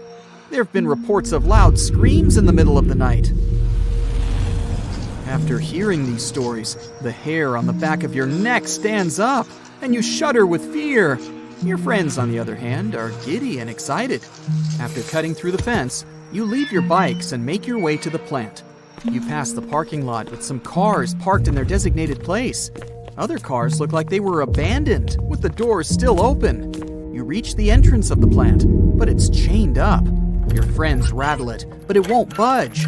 Well, I guess the adventure is over. But your friend takes a rock and smashes it through a window, and you and your friends climb through. You enter the plant, and it's pitch black. The floor is sticky, and the air is dusty. You whip out your flashlights and light up the room. It's covered in black material that's hard to distinguish. Some objects are tossed over, as if people were just trying to make it to the exit. So far, nothing seems that creepy.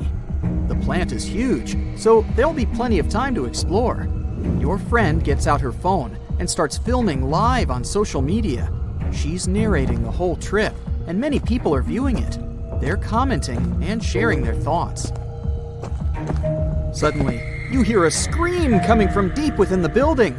You and your friends hug each other in fear and almost run out. But your friend recording what's happening insists you move forward. The path is long and confusing. You find a map of the plant that tells you where to go. You see that you're only in the reception lobby, and there are still plenty of places to go. The flickering lights come from the second floor in a room facing the town, which is not too far from where you're at. You move upstairs in a very slow attempt, but the stairs are unstable. After a few steps up, one of the stairs breaks, and your leg is caught up at the bottom, where you almost fall. Your friends help you up. You reach the second floor and try to find the room with the flickering lights. The only problem is that the lights go off randomly. Or maybe it's not so random. You decide to split up to cover more ground. Good thing you have walkie-talkies to communicate, but it's still creepy. You tiptoe into each room. The displaced objects you see show how the people just packed up and ran away. Each room is creepier than the next. You point your flashlight all over, trying to find some clues to anything that might explain anything. You get some static from your walkie-talkie, and it gets louder and louder. You can't turn it off. Then you hear some voice behind the static crackling noise. It doesn't sound like any of your friends. It says, in a high-pitched shriek. You almost drop your walkie-talkie, and then the lights in the room you're standing in start to flicker. You freak out and run outside to your friends. You bump into many objects and knock them down. Your friends rush to you to see what's happening. You explain everything to them, and they head to the room to see if it all makes sense.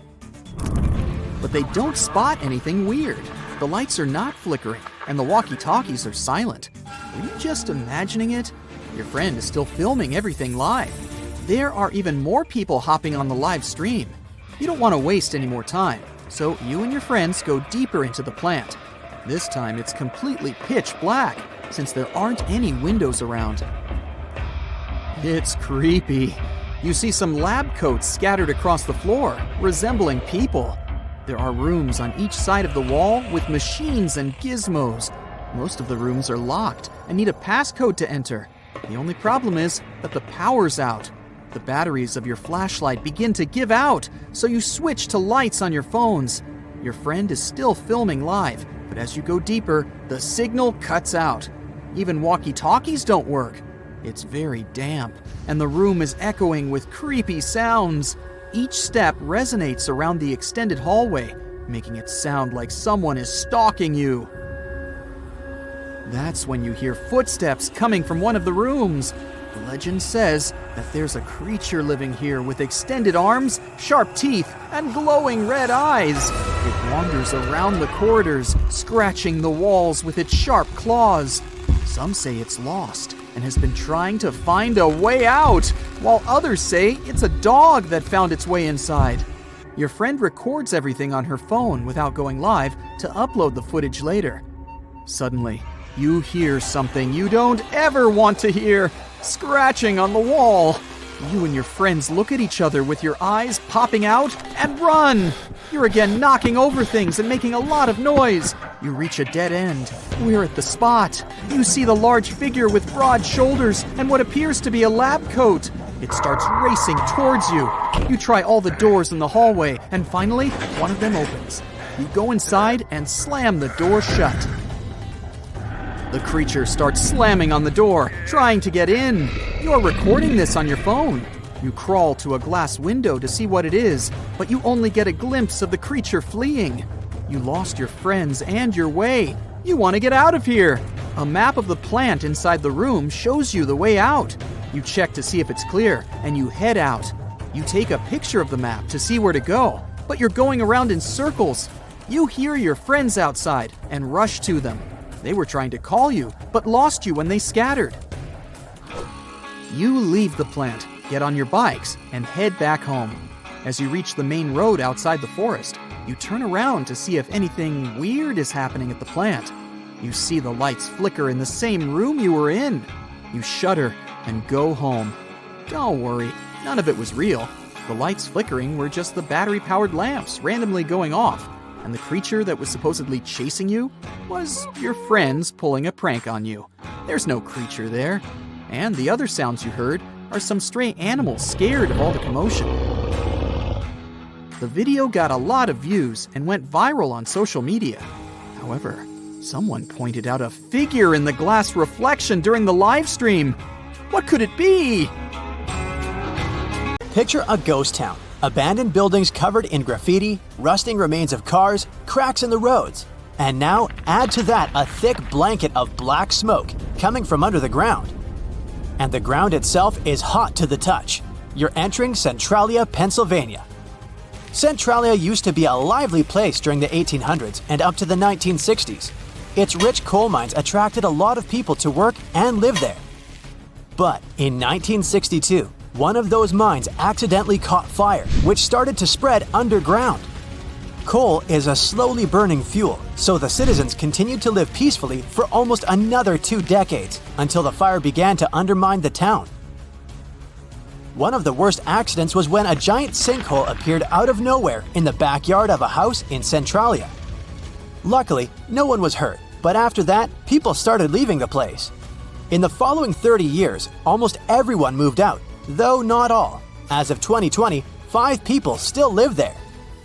But other than that, Centralia is by all means a ghost town, and crumbling abandoned buildings and cracked roads are just a minor part of it. The most disturbing thing about this place is the smoke billowing from under the ground through cracks. The fires down below are still raging, heating up the surface and slowly destroying the remains of the town. In fact, this was what inspired the famous fictional town of Silent Hill. The blaze is estimated to last for another 250 years, and by that time, there will be nothing but scorched wasteland in the area. If you're afraid of bugs, then this place will probably be your worst nightmare.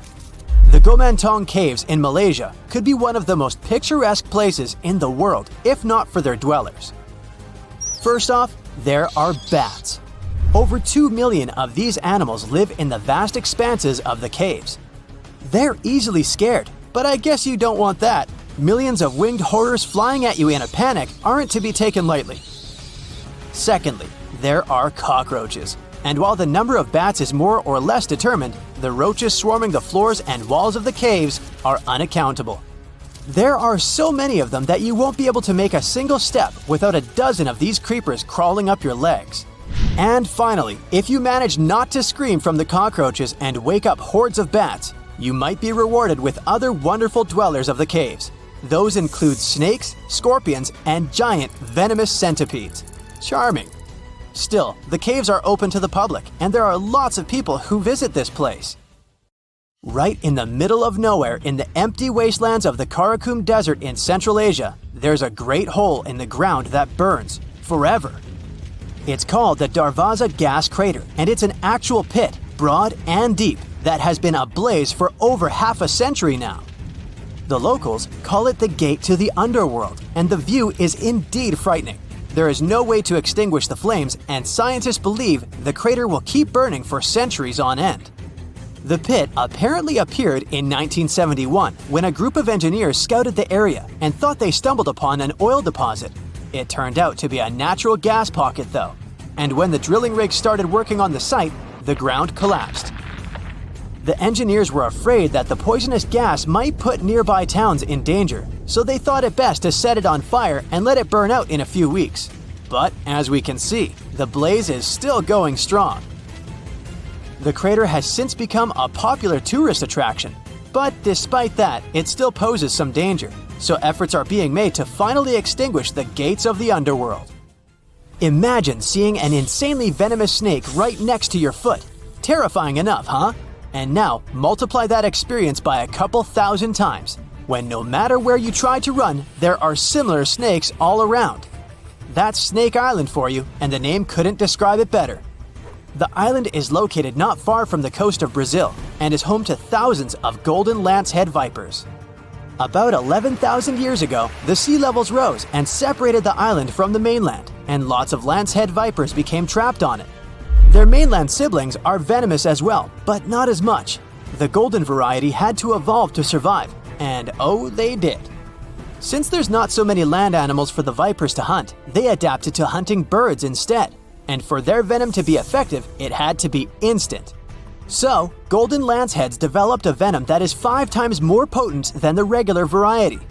This helped the snakes thrive, and now there are 1 to 5 vipers per square meter of the island.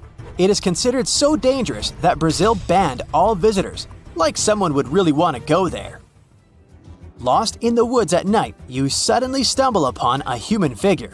Relieved, you touch their shoulder to ask for directions, but it's hard as stone and covered in moss.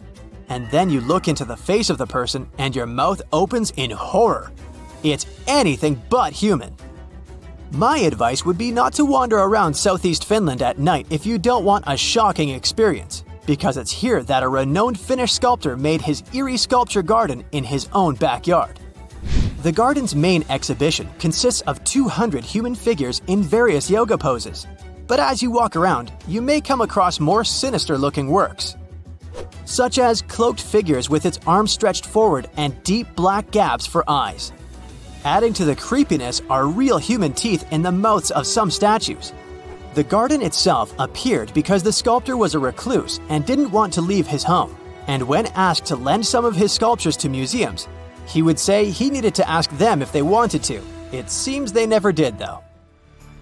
Creepy statues are eerie enough, but how about creepy dolls? If you ever find yourself in Japan and want to give yourself some chills down the spine, make sure to visit Nagoro. It's a tiny village in the south of the country. Driving by its houses and yards, you will see villagers sitting on their porches or tending to their gardens. Nothing special. Until you realize they're not moving and never will, because they're life-sized dolls. One of the local residents turned her hometown in 2002 and made a hobby of creating stuffed scarecrows in gardens and fields. But then it turned from a practical thing into a sort of memorial job. Whenever any of her neighbors left the village or passed away, she would make a life-size doll in their image. She made them as she remembered them best, so all her dolls are doing something normal people would. They're sitting, standing, lying on the ground, and there are even full classrooms of dolls in the local school. But probably the eeriest thing about this installation is that the human population of Nagoro is less than 30 people, and the scarecrows outnumber the living dwellers more than 10 to 1.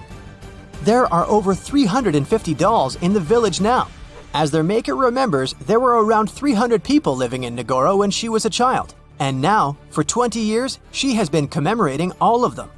About 3,000 visitors come to Nagoro every year, and many of them return in the following years as well. The village is pretty hard to reach because it's located on one of the less traveled islands of Japan, and the nearest train station is an hour away. But that doesn't stop the tourists who want to see the wonderfully creepy scarecrows with their own eye. They used to call this island the Paris of the East. mostly because it had beautiful buildings with large gardens and impressive stone archways.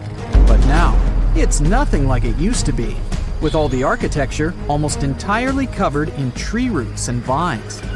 Ross Island is a small territory in the Indian Ocean. It's located east of the Indian city of Port Blair. Though initially thought of as a jail, Ross Island eventually became a luxurious resort for the local administrators. They called this island a real treat for its more privileged residents. It boasted opulent bungalows, stained glass window panels brought all the way from Italy, neatly kept gardens, tennis courts, and even swimming pools. Soon after the complex was closed in 1937, a powerful earthquake hit the island. It caused a lot of damage, making it even more uninhabitable. The island is now in the administration of India and has become a tourist attraction for people interested in abandoned towns. Pieces of German architecture still lie hidden in the Namibian desert.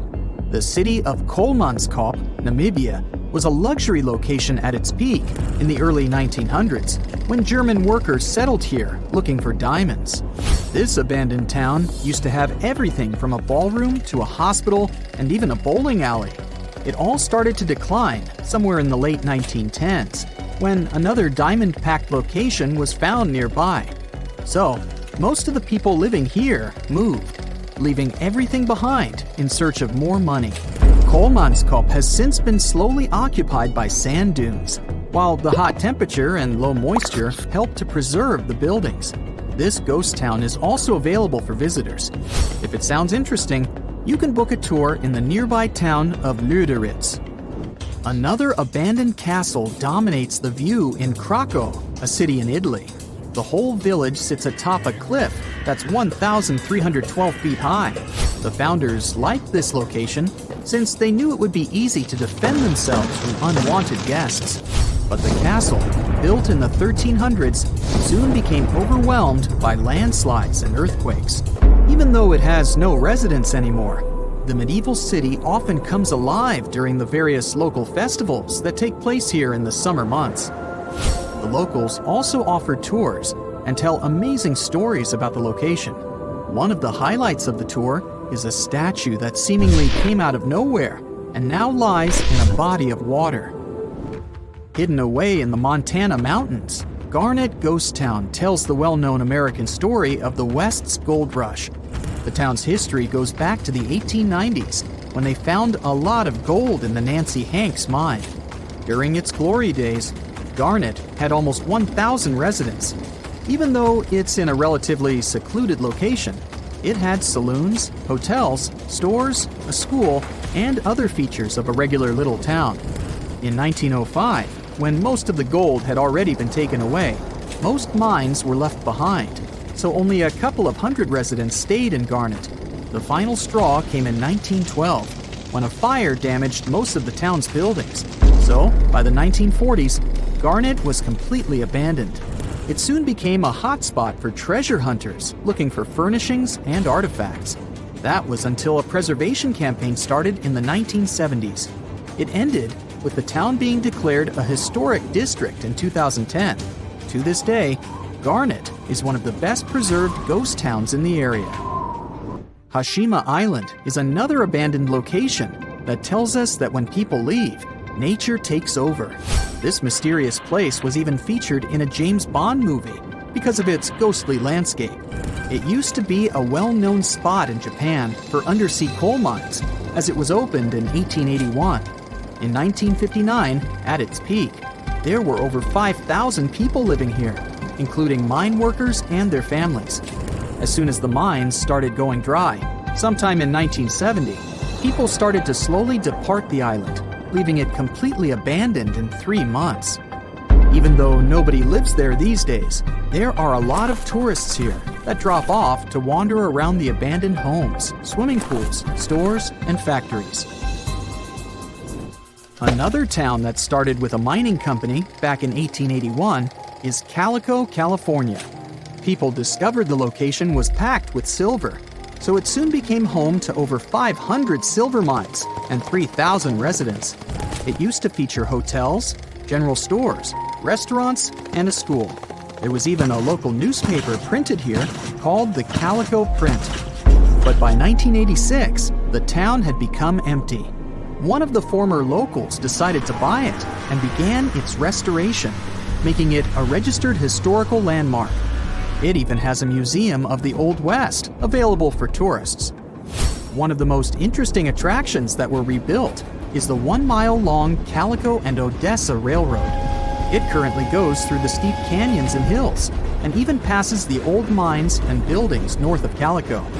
Approximately 1/3 of the town is original, while the rest consists of newer buildings that are replicas meant to recreate the spirit of its past. If you're a fan of cars, you might have heard of Henry Ford as the famous American industrialist who founded the Ford Motor Company in 1903. But in 1927, he began working on another one of his ambitious dreams, Fordlandia. It was supposed to be a massive rubber plantation located near the Tapajos River in Brazil, since he needed a reliable source of rubber for his car tires and hoses. His vision was to design a town complete with swimming pools, a golf course, living bungalows, and even weekly square dancing sessions for the locals. This project was unfortunate to begin with, since the local rubber trees soon got infected with leaf fungus. Even though Henry Ford invested a staggering $20 million into this potential income source, the town failed to produce the needed rubber. He had nothing left to do but to sell it to Brazil in 1945, and soon it was completely abandoned. Many of its buildings are still standing, but have been taken over by the surrounding nature. You can still see curious tourists wandering through it to this day. During its glory days, Hampi was the second largest city in the world. Looking at its ruins today, it's hard to imagine this Indian city used to be filled with temples and bazaars, and that it served as an important center of the Mauryan Empire in the 14th and 15th centuries. It was destroyed in the 16th century, but it still has beautifully preserved forts and markets. It became part of the UNESCO World Heritage in 1986, aiming to protect its buildings, such as the Lotus Mahal, a stone structure that was carved to resemble a lotus flower opening to the sun. A tourist village was constructed back in 1920 along the shore of Epicuén, a salt lake about 370 miles southwest of Buenos Aires in Argentina. It was designed to provide people with a busy city life a breath of fresh air near the restorative salt waters of the nearby lake. It was soon equipped with a railroad station and ended up having a population of more than 5,000 residents. The project was also destined to fail soon enough, as the unusual amount of rain at that time caused Lake Epicuén to swell.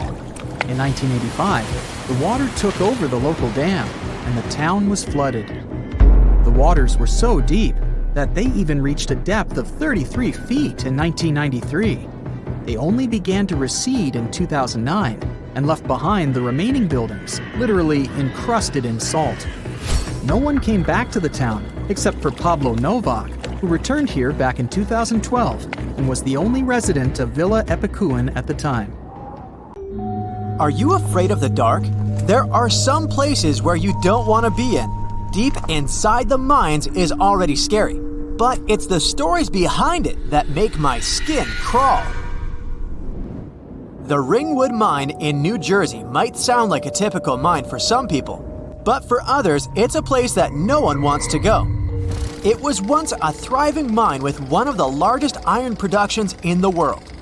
More than 100 years ago, in the early 1900s, people abandoned the mine, and it's still open for curious tourists to take a peek. During its heyday, thousands of workers would get up every day and prepare themselves to work in very dangerous conditions. The mine was prone to cave-ins and various accidents that happened regularly. People were getting underpaid even though they knew how dangerous it was to be there. Think less than a single dollar per day to get dirty and without sunlight for most of your day. But that's not the reason why people nowadays avoid it. It's because there were reports of paranormal activity down there.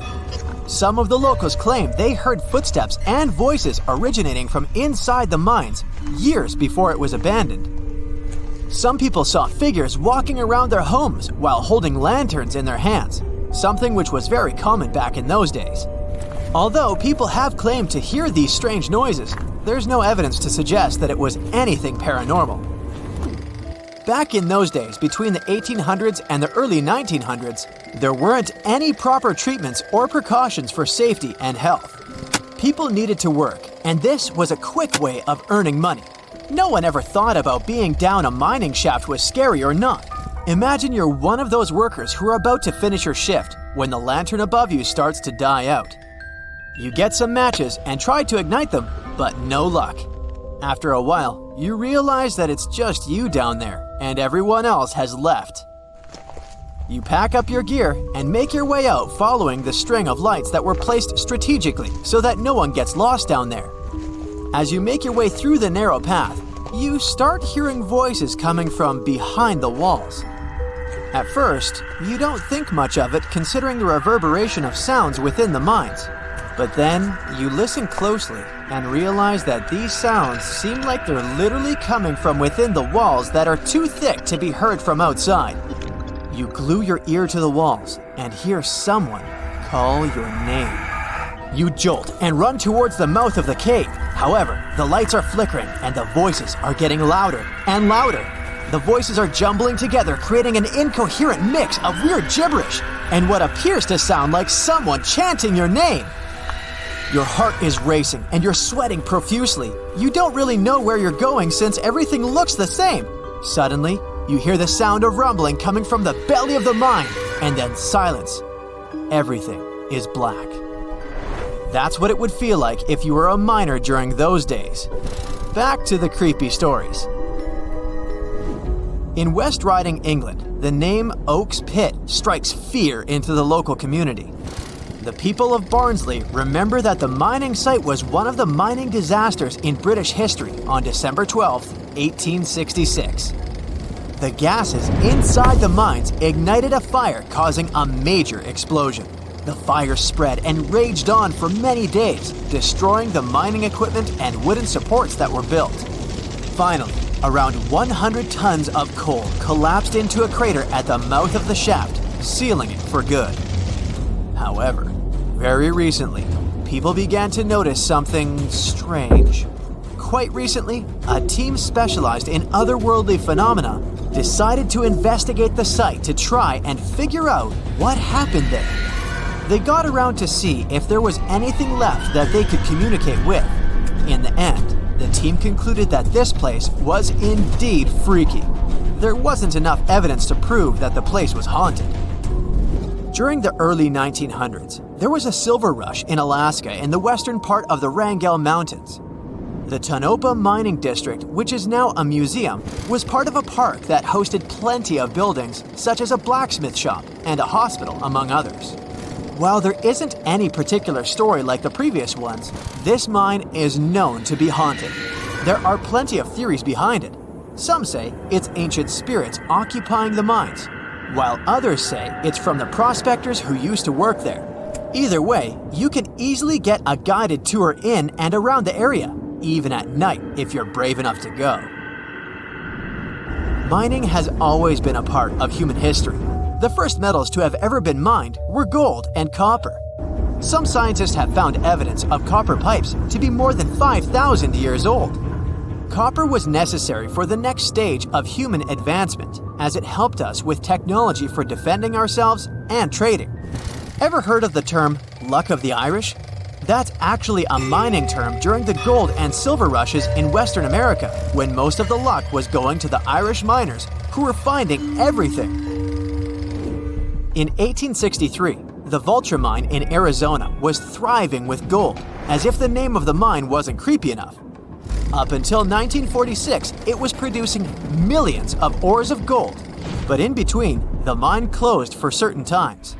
Many investigators decided to look around the mine to see if there was anything strange happening inside. According to them, they heard some noise coming from above when they were inside. The locals of the area later chased them out since they were trespassing. The Atlas coal mine opened and closed quickly between 1936 and 1979 in Alberta, Canada. The coal was mined to produce electricity and heating. The mine was known for having 2 shafts, both of which were connected by a tunnel at its base. the owners of the mines decided to build houses for their workers and their families, since they knew they were creating many jobs. They eventually built a school, a hospital, and a library. But in 1979, the mine closed due to an accident, and ever since then, the mining town was abandoned. Many people have reported seeing some lights inside the buildings, despite them being empty, as well as hearing weird noises from within the walls. Some remarkable things were discovered in mines, including the mighty Titan boa. This giant serpent was slithering around roughly 58 million years ago and was more than 40 feet in length, and weighed as much as a black rhino today. The coal miners in Colombia were digging out some coal when they discovered the fossil of this giant snake. Initially, they thought it was an anaconda, but it was much bigger than that. Imagine making that discovery. Now, imagine roaming through a mine and discovering antique European cars dating back to the 1930s. In 2016, a Belgian teacher was going through a French mine when he discovered the tunnels which led to the cars. It's believed that they were kept there as a secret stash, but no one claimed them back. Even though they're all rusty, their value certainly didn't drop. If you ever wanted to visit the world's largest freshwater dive resort, then we have the Bonne Terre in a lead mine in Missouri to thank for that. It was a fully functioning mine up until 1962 when it shut down. The company that was operating it pulled the plug, including the water pumps. Slowly, but surely, water began to rise and fill the mine, and by the 1970s, the 3 lowest levels were completely submerged. It then became known as the world's largest underground freshwater lake, and was named the Billion-Gallon Lake. Most of the mining equipment is still underwater, and there are dozens of miles to discover. Count me in. The Avenue of the Baobabs is probably the most incredible and surreal avenue in the world. To see it, head to Madagascar. It's not the only giant thing you can find there. This island is also home to huge comet moths. Their wingspan is crazy, up to 8 inches, so you don't even need to look for iffy bottles with "Drink Me" signs on it to significantly shrink in size. Huacuchina looks like an oasis in the middle of a desert. Oh wait, it actually is a desert, but unlike many others, it has a bunch of clubs and bars. A fun thing you can do there is sandboarding and even bodyboarding. Make sure you've got the glasses on and your mouth's tightly closed. The Tunnel of Love in Klivan, Ukraine is completely covered with plants. Some couples believe that if they go through this 2.5-mile-long tunnel together, their dream might come true. Be careful what you wish for, though. There are trains going through this tunnel 3 times every day. The dark hedges in Northern Ireland seem a bit creepy because of the legend that surrounds this alley. The locals say the road is haunted by the ghost called the Grey Lady. By the way, guess what TV show was filmed here?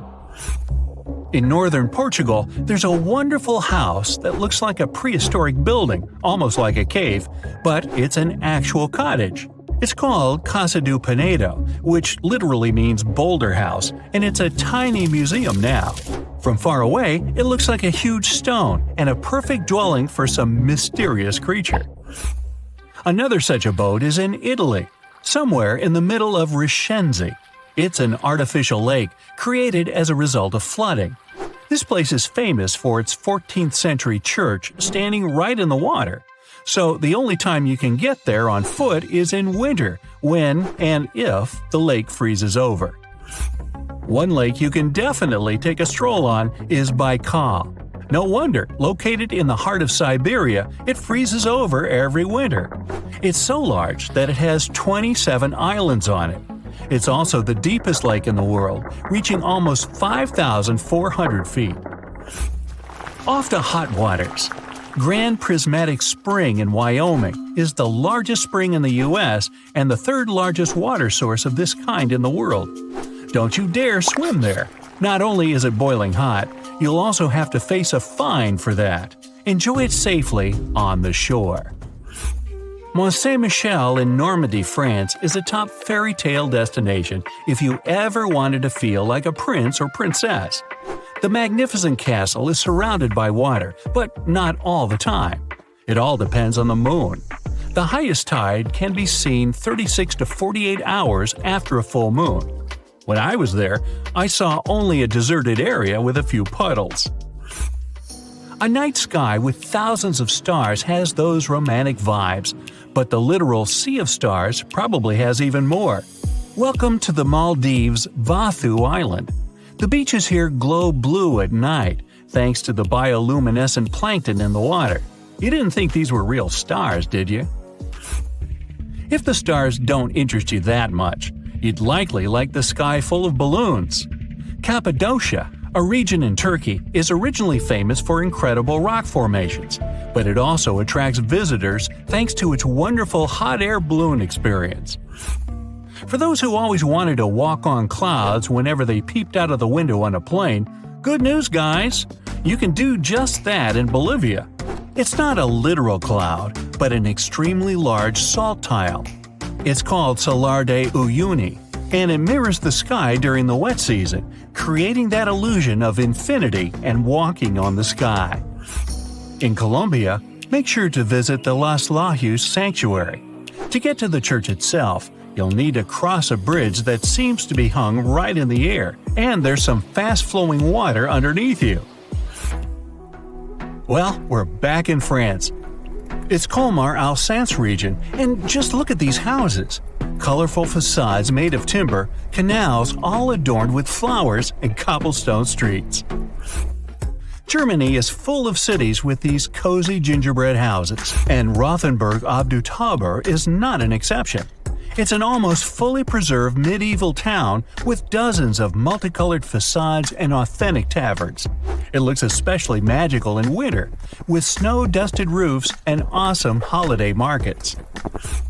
In Iceland, many houses have grass roofs. Such dwellings are called turf houses, and grass on top of them has multiple functions. It not only decorates, but also protects houses from heavy rains. The grass grows in the foundation made of lava rock and needs regular trimming. In Costa Rica, on the islands of Isla de Caño, there's an assortment of about 300 circular objects of different sizes. Locals call them las bolas, which is simply the balls in English. These stones have an almost perfectly round shape. Some of them are huge, weighing up to 16 tons each. They're also made of different materials: gabbro, limestone, and sandstone. They're considered to have been put in lines in front of the chief's houses. Nobody knows for sure where those balls came from, but some myths claim they originated from Atlantis. A place called Angel Falls speaks for itself. It does look idyllic. It's the world's tallest uninterrupted waterfall, many times taller than Niagara Falls. The water falls in cascades, and much of it evaporates on its way down, which creates an illusion of those beautiful clouds. If you're into dazzling shine, try visiting the Grand Crystal Cave in Mexico. You can only do so under professional supervision, but it's definitely worth it. Chances are you've never seen a crystal twice your body size. In Morocco, there's a town called Chefchaouen in which the prevalent color is sky blue.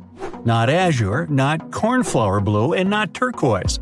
Most dwellings there are painted the most beautiful shade of blue you've ever seen. The place is not easily accessible. It's located in the Rif Mountains. One more sky blue place is Santorini, which is probably a bit more easily accessible. The dwellings are painted white, but almost all the roofs are of a vibrant blue shade. The white paint is to keep the heat away and make sure you've got the most Instagrammable location. In Slovenia, don't forget to visit one of the world's most spectacular spots, Lake Bled. The color is truly aquamarine. Nope, it's not photoshopped. Right in the middle of the lake, there's a cliff which is actually a small island. There's a castle and a couple of other dwellings too. To sweeten the trip even more, try a piece of bled cream cake baked with a secret recipe. When you first see a photo of Moraine Lake in Canada, you'll probably believe it's either photoshopped or painted by a professional artist.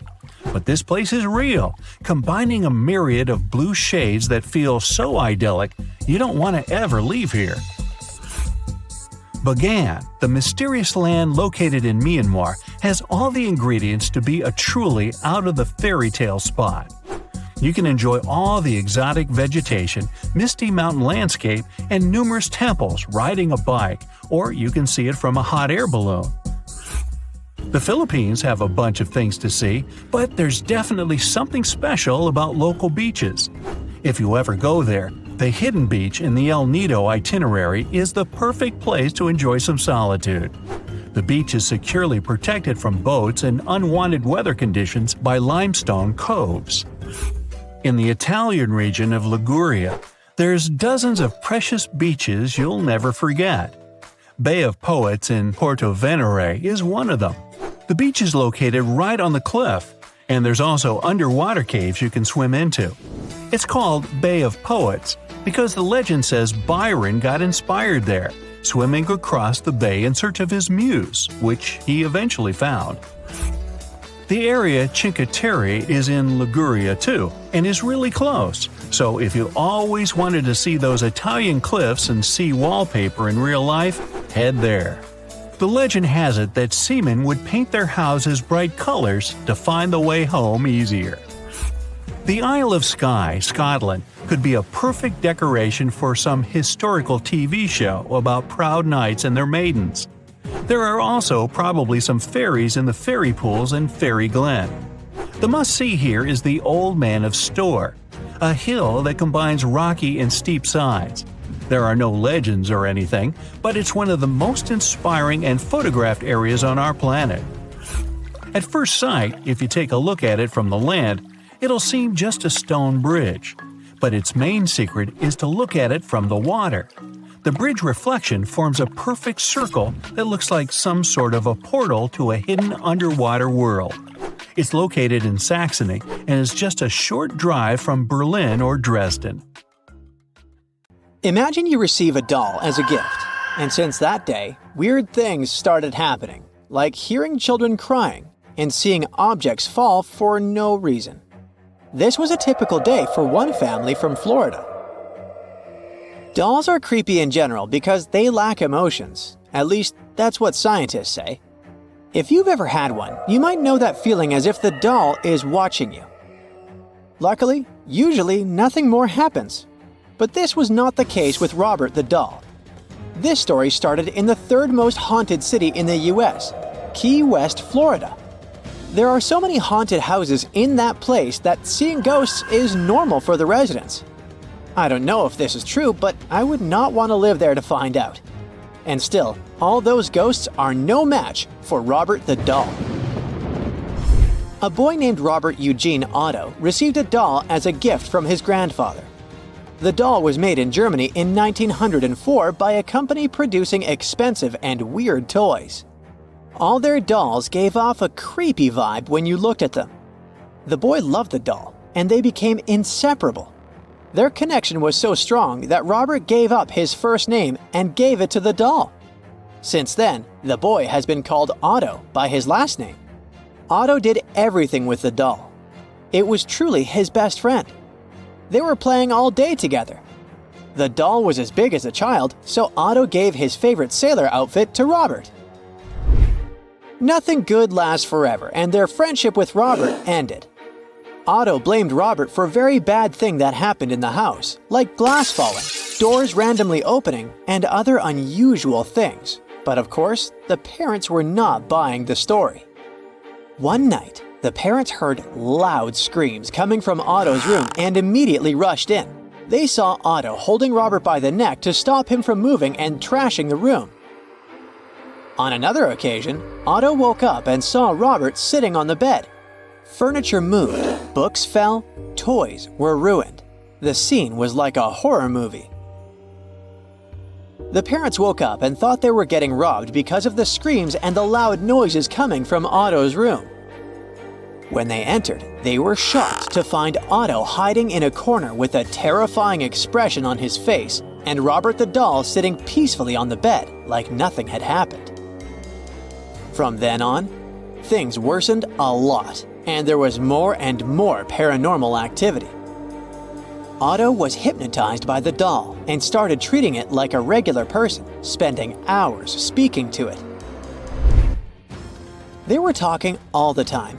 The parents became concerned because when they heard sounds coming from the room, they would enter and ask Otto who he was speaking to, and he would point to Robert. Sometimes this crazy doll would get angry and throw things around, and when the parents entered the room, everything would calm down. It wasn't unusual for the doll to get so angry that it would start breaking toys, removing their eyes and limbs. Robert would also randomly start throwing furniture around. If you want to say that the kid did this, you should know that he was young and could not have moved and thrown around furniture like that.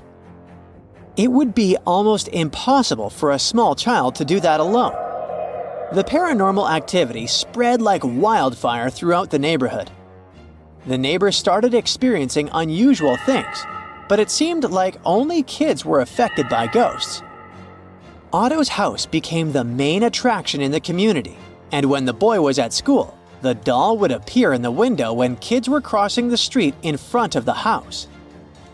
Children would report seeing the doll for a second, and the next second, it was gone. Robert was waiting for his friend Otto to return from school. One day, they had a plumber over to fix the leak in the bathroom.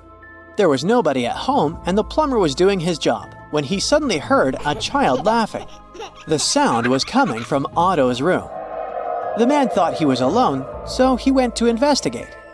And the big surprise was that the room was empty, and Robert was sitting on the window with some toys in his lap. The plumber left the room feeling on edge. After some time, he heard some commotion coming from the room. He rushed to see what had happened. The toys that had previously been on Robert's lap were thrown into the middle of the room. The plumber didn't know what to think of this weird situation. When Otto grew up, he moved to New York and Chicago to study art. Later on, he went on a trip to Paris, where he met a girl whom he married later. Otto didn't remember about Robert until he and his wife moved back to the US and bought their own house. Otto visited his parents to take some of his stuff back, including Robert. Taking back the doll that used to haunt you as a kid was probably not the smartest thing to do. When he returned home, Otto placed Robert in the attic and decorated the room like a kid's room. He gave Robert toys to play with.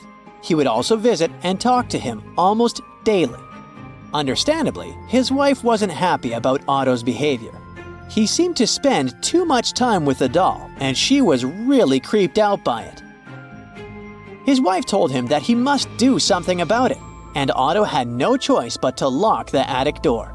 This move made Robert angry, so the doll, despite being locked up, would appear in other rooms in the house. Some people said that when they passed by the house, they saw the doll's glass eyes follow their movement. Others reported seeing the doll in one window, and the next second, Robert would move to another spot. But as always, Robert's favorite place was the upstairs window facing the road. He would sit there like he did years ago and wait for Otto. Robert didn't like having guests over. He terrorized anyone who would enter the house. When Otto and his wife invited guests, Robert would move furniture and throw objects around the house. This was not fun for the guests. When they tried to sleep, Robert would appear on their bed and watch them. When all this happened, Robert was still locked up, but somehow, he could teleport around the house like a ghost. You might think that once Otto was gone, Robert stopped his paranormal behavior. But you could not be more wrong. Otto passed away in 1974, and Robert's curse continued. They say Robert will appear on your bed if you don't subscribe and like this video in the next 5 seconds. Calm down, this is just a joke. But if you like this video, give us a thumbs up and subscribe. Robert stayed in the house after Otto's passing. The house was bought by some woman who kept the doll for 20 years and had plenty of time to figure out that the doll was haunted. So, She did something that Otto had to do a long time ago. She gave the doll to a museum and warned the staff about the doll. They laughed and placed the doll on a stand, but soon they found out that the doll was indeed haunted, and they had to lock it in a glass cage. Robert is still there, and people who have visited him have reported some strange activity. Something terrible might happen if you take a photo of the doll without asking for his permission. People don't take this seriously, but later on, if their life goes wrong, they blame it on Robert. The museum workers have received a dozen apology letters asking Robert for forgiveness. If you want to see if this is real, go to the East Martello Museum in Florida. You're walking down Philadelphia's historic South Street, and you've just reached the corner with 4th Street. As you're waiting to cross to the other side, you accidentally look down and spot a weird-looking, colorful tile. Wow, you think, what a wonderful piece of street art. But as you read the tile's inscription, the smirk is gone from your face. It contains an ominous warning for the future. If you think that's spooky, wait till you hear that the exact same plates have been found across the city of Philadelphia and many other cities in the United States, such as New York, Boston, Pittsburgh, and Chicago. They have found hundreds of similar plates as far as South America in Buenos Aires. A total of around 600 Toynbee tiles, that's what they're called, have been described so far. The first photographs of these tiles started appearing during the late 1980s, but the media didn't get interested in them until around a decade later. In October of 1994, a newspaper article intrigued its readers by mentioning some cryptic words that are part of at least 7 street markers on Calvert and a few other streets in downtown Baltimore. But the Toynbee tile story really went viral on the internet and in the printed media in the early 2000s. So these tiles, or plaques, are usually the size of an American license plate, although there are bigger ones. It looks like they're made from linoleum, a material used as a floor cover. All of these tiles have one thing in common: the inscription after which they were named, Toynbee tiles. The first line of the inscription reads, Toynbee Idea, which is most certainly a reference to Arnold J. Toynbee, a 20th century English historian who specialized in international affairs. The second segment of the inscription is a reference to the iconic 1968 movie 2001: A Space Odyssey, directed by Stanley Kubrick. The third line of Toynbee tiles is the most ominous one, as it directly mentions bringing back into life the deceased. This sends chills down the spine of any passerby who happens to stumble upon one of these tiles. But the mystery only goes deeper with the last line: on planet Jupiter! It's unclear why the 5th planet from the sun is mentioned at the end, and not some other planet. When we read them separately, the meaning of these 4 lines is kind of clear, but once we join them together in a single message, they make no sense whatsoever. And things get even more mysterious and creepy when you find out that ever since the tiles started appearing on American streets, not a single person or organization has come forward to claim they were behind them. If they were an art installation or someone's art class project, they would have revealed this decades ago. Even weirder, no one has ever seen the tiler work, despite the fact their tiles are placed in busy spots that thousands of pedestrians and motorists cross every day. And because of the technique that is used to place and secure a Toynbee tile in the street, it doesn't look like it's possible to do it quickly and without anyone spotting the tiler. When we put together all the evidence we have, it looks like once a tile is made, the tiler wraps it in tar paper, like the one used in construction to insulate roofs. Then, they wait for a moment when there's no one in the street such as early morning hours. The tiler then installs the plaque where they want it to be and secures it into place using asphalt glue. In the weeks that come, car tires go over the tile, slowly embedding the inscription into the asphalt. At this time, the tar paper, originally used to protect the tile, wears away, and the mysterious inscription is revealed to the world. It all sounds pretty awesome, but tiles that were installed this way in the middle of highways or busy streets wore off quite fast, and others are simply repaved. That's why a large number of Toynbee tiles only exist in photos now. Local authorities across the United States don't share the same opinion on Toynbee tiles. Some, like the city of Chicago, actively work to remove them, while city officials in Philadelphia, where their epicenter is, see them as street art and actually try to preserve them. But the million-dollar question remains: who made the tiles, and what message are they trying to share? An artist from Pennsylvania, Justin Dewar, decided to find the answers and solve the mystery. While working as a foot courier in Philadelphia back in 1996, he was the first to document the Toynbee tiles. As soon as the city's public library got internet access, Dewar took a day off and went to search for data about the mysterious phrase. He found nothing online, which only fired up his imagination and deepened the mystery. Most of the things we know about the cryptic Toynbee tiles, we know because of Dewar and his helpers, who formed an unofficial detective squad to solve the Toynbee tiles case. Dewar believed that the tiles were the work of another Philly local known as Severino "Sevy" Verna.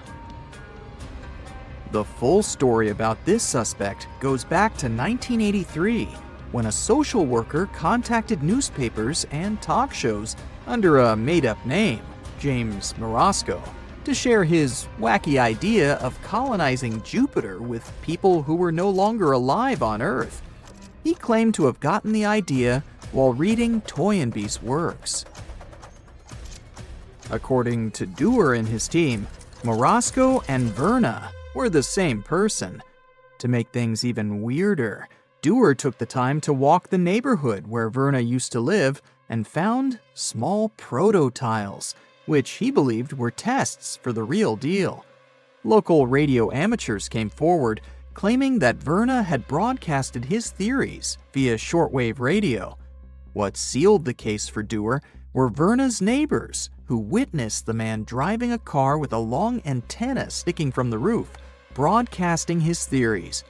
The car he drove lacked a passenger seat, which fit into Dewar's theory perfectly. This would explain how the tiler avoided detection every single time.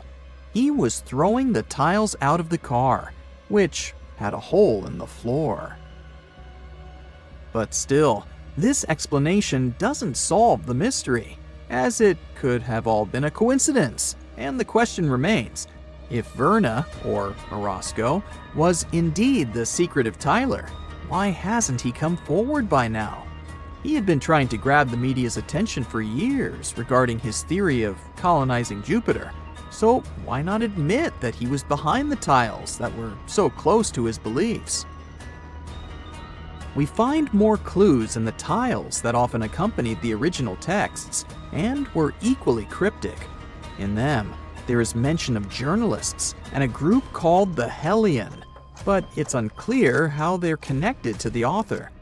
The most important tile is the so-called Manifesto tile on the corner of 16th and Chestnut Street in Philadelphia, which was inscribed with hundreds of words. They mention that the author allegedly fled the country in 1991. Like the original four-lined message, these side texts are rambles that don't make much sense unless you put them in the right context. But no one can find the creator, who is the only one knowing the truth and can explain it all. During the second decade of the 21st century, copycat tiles appeared in many American cities, which just proves how popular the Toynbee mystery is. Some of these are exact replicas, although they vary in style, size, and font. Others were made to honor the unknown Philadelphia artist. Like the originals, their authors remain unknown. The side texts mentioned that Tyler was in huge danger, so this could explain why they never revealed themselves to the public. But until the person or people who have been making these tiles step forwards, the mystery of the Toynbee tiles will live on. Google launched its Google Maps service more than 15 years ago. Since then, curious users from all over the globe have been making exciting finds. For example, this band of holes in Peru. The band is about 1 mile long. It consists of more than 6,000 bizarre holes. All of them have different diameters and depths. This phenomenon has nothing in common with the more renowned Nazca lines. The purpose of this place, as well as its creators, has remained a mystery since 1933. That's when an aviator published an aerial photo of the holes. At the moment, archaeologists can only make assumptions. The most plausible theory is that the holes were storage pits constructed at the times of the Inca Empire. Well, I don't know whether it's true or not, but this band of holes gives me the creeps. And how about this artificial island in the Netherlands? It's located in Kettlemeer Lake. The island looks exactly like a geological pin icon, but if you visit the place, you'll see that it's actually a depository that's no bigger than half a mile across. It's used to store polluted silt. And here's another island, nicknamed Galeshnyak, which means Lover's Island. This place lies in the Adriatic Sea between Italy and Croatia. The place is nothing more than an uninhabited piece of land, with no fresh water or any constructions, but the island's owners are trying to use the internet fame their property has gained over the years. These two long barren patches actually look like two scars going across the heart. But the reason for their appearance is way less romantic. Those are the marks left by bulldozers. The island owners want to plant olive trees to turn the place into a perfect wedding location. You can enjoy all the beauty of Dublin's Shamrock Maze only from the air. The place is located to the south of Dublin Airport and the side of the freeway. When you're flying to Ireland next time, keep an eye out for it. Because you won't be able to get to this place by land in any case. Google Street View shows that the road leading to the maze ends with a big metal gate. The sign on this gate warns you that it's private property guarded by dogs. If I were you, I wouldn't risk it. If you still want to find the way out of a maze, you should go to the UK. This giant fingerprint is called the Finger Maze. You can find it in the Hove Park in the city of Brighton and Hove. The maze is a public sculpture lined with stone and lime mortar. The environmental artist Chris Drury created the Finger Maze in 2006. The sculpture symbolizes the journey of life. Look at this luxury cruise ship. I wouldn't mind boarding it to go on a trip around the world. The only problem? It's not real. It's a ship-shaped shopping mall lost in a forest of giant Twitter hashtags in Hong Kong. The mall was built in the middle of Whampoa Gardens. That's a huge apartment complex built on the site of former dockyards. The complex is 360 feet long and several stories high. Besides the cruise ship mall, you'll find there movie theaters, restaurants, stores, and even a mini indoor theme park. Well, if not a luxurious sea cruise, then at least I can do some shopping. You can probably learn geography with the help of the world map at Lake Claytroop. Soren Poulsen, a local farmer, created it by hand between 1944 and 1967. The man used stones and grass. First, he dragged lots of rocks to the edge of the lake. Then, during the winter months, he used a sled to bring the stones to their place. And finally, in the spring, when the ice melted, the man easily tilted the stones into place. Soren must have been very dedicated to his idea, because some of the stones weighed more than 2 tons.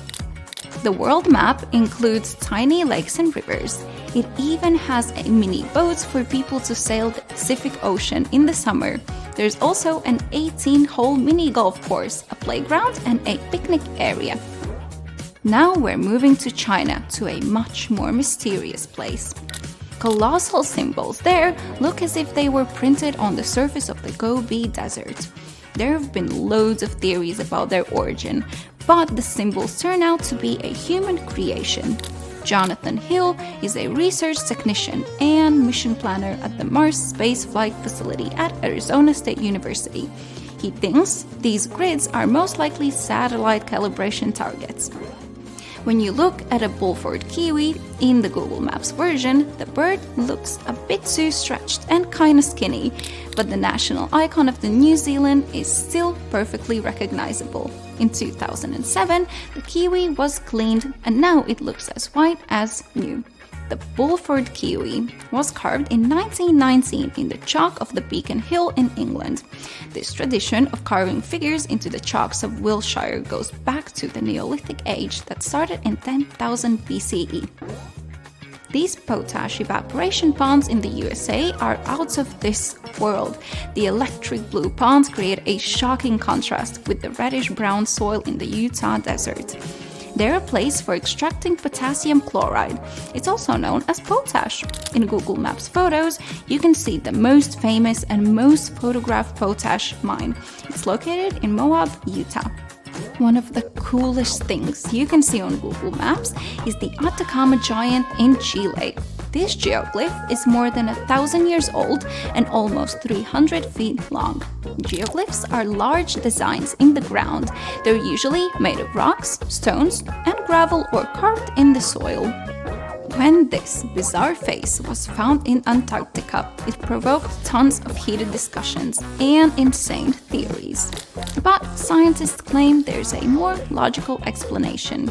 It can be the result of pareidolia. This bizarre effect causes your brain to see structures and patterns where they don't exist. This is the reason why people notice recognizable shapes in clouds, rock formations, and other objects. Up close, the face isn't likely to look like a giant half hidden in the snow. All you'll see will be just ice covered with cracks. But whatever it is, I bet anyone who suddenly sees this face on Google Maps is bound to start getting strange ideas. Lonar Lake in India appeared when an asteroid collided with our planet about 50,000 years ago. The rim of the meteor crater is about 6,000 feet across. The lake itself is a bit smaller, with a diameter of around 4,000 feet. So far, there is nothing unusual about this place. But only until you found out that in June 2020, something happened to Lonar Lake. The water changed its color from green to bright pink for a couple of days. Experts believe this change might have been caused by increased salinity in the water. It could also be the presence of algae or the combination of both factors. In any case, I wouldn't dare to swim in the water of Lonar Lake. Has Google Earth just shown you a colossal target symbol in the middle of the Nevada desert? It isn't a joke, Photoshop, or an art object. Most likely, this huge thing is a marking used as an aerial photo calibration target. And finally, my favorite one, an underwater car in the Bahamas. It's remained on the bottom of the fresh creek for quite some time. No one knows the history behind this unusual find. I'd give a lot to know how this poor car turned up there. You're traveling through Google Earth to find the perfect vacation spot when suddenly you come across something pretty unusual. It's a desert, ocean, forest, and lake all in one place. Lake Repa in Senegal got its pink color from the algae producing a red pigment absorbing sunlight. White beaches and sandy dunes separate the lake from the Atlantic Ocean.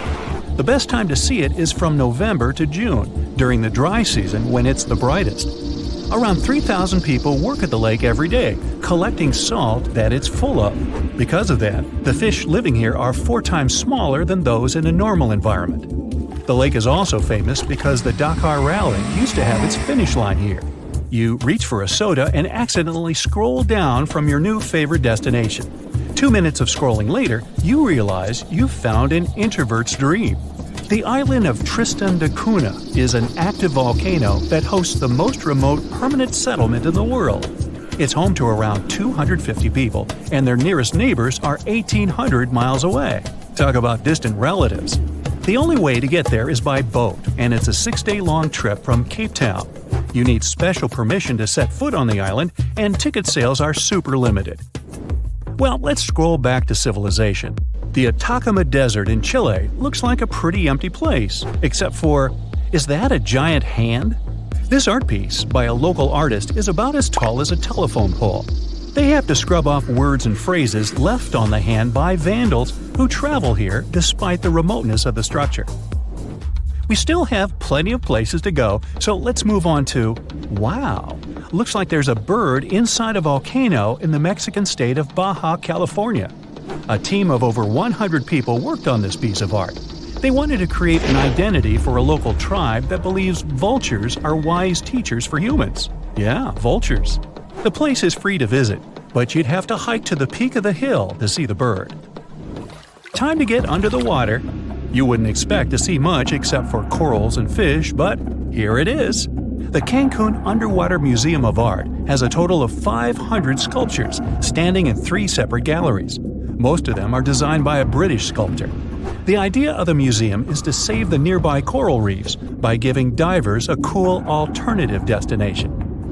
Now let's get out of the water for a moment and dive back in here. Looks like there's some researchers working and living at 63 feet below the surface. This is Aquarius Habitat in the Florida Keys, an underwater scientific lab. Scientists nicknamed Aquanauts can stay here on their research missions for up to 10 days. And this must be a giant Mickey head. This is the largest Mickey in Walt Disney World, and it's a solar farm with a power of around 1,000 residential solar rooftop systems. It's feeding renewable energy to the park. Let's check out a less famous spot. Clinton F. McClintock State Wildlife Station, ooh, that's a mouthful, looks like a regular state park in West Virginia. Let's zoom in and walk around a bit. Everything is all right here, except, whoa, is that a human-sized fly? Moving on, let's zoom in here over the north rim of the Grand Canyon. A little further. It looks like a polka dot pattern near the cinder cone volcano called Vulcan's Throne. The desert around the canyon is home to plenty of red harvester ants. What you see here is their nesting mounds surrounded by bare grounds. Scientists call it the Las Vegas of ants. All the way on the other side of the world, in England, there is a dinosaur casually walking down Balderton Gate in Newark-on-Trent. Must be the only surviving T-Rex. Scrolling further, and is that another dinosaur in the water? Let's take a closer look. Turns out it's not a dinosaur, but a giant snake skeleton off the shore of the Loire River in France. It looks different day to day depending on weather conditions and tide levels. And no, real snakes don't have skeletons like this. This is how the Chinese artist who created it saw the serpent. Let's visit Africa again. What is this giant spiral on the ground? Could it be a secret message or maybe a portal? The ancient Egyptians probably left it centuries ago. In fact, it's an art installation called Desert Breath from 2007. The artwork covers 1 million square feet. The idea was to celebrate the desert as a state of mind. Hey, my mind has been a desert for years. Off the coast of Sudan, there's one of the largest shipwrecks you can find on Google Earth. It's a Bolivian cargo ferry that sank in 2003. Let's go further east. There are about 260 mysterious stone triangles in Saudi Arabia. They point toward a bullseye also made of stone. If you scroll a bit further, you can also notice desert gates with 2 thick walls. The purpose of the gates is still a mystery. Are those huge weird wheels on the ground? The ones in Jordan are all different in design. Some of them have spokes positioned in such a way to align with the sunrise on the winter solstice. Scientists believe the wheels in the Black Desert were built around 8,500 years ago. When flying over Kerala, India, you can't miss a huge vulture.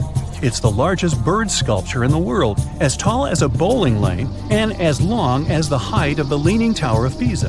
The name of the bird is Jatayu, and it symbolizes the protection of women, their honor and safety. Next point, let's zoom in on it. This tiny island lies in a crater lake on an island called Volcano Island in Lake Taal, on the Luzon Island in the Philippines. There's another island in a lake on an island in a lake on an island in Canada's Nunavut territory that is thought to be the largest in the world. No human has set foot here, and it even has no name. It was discovered by Google Earth fans.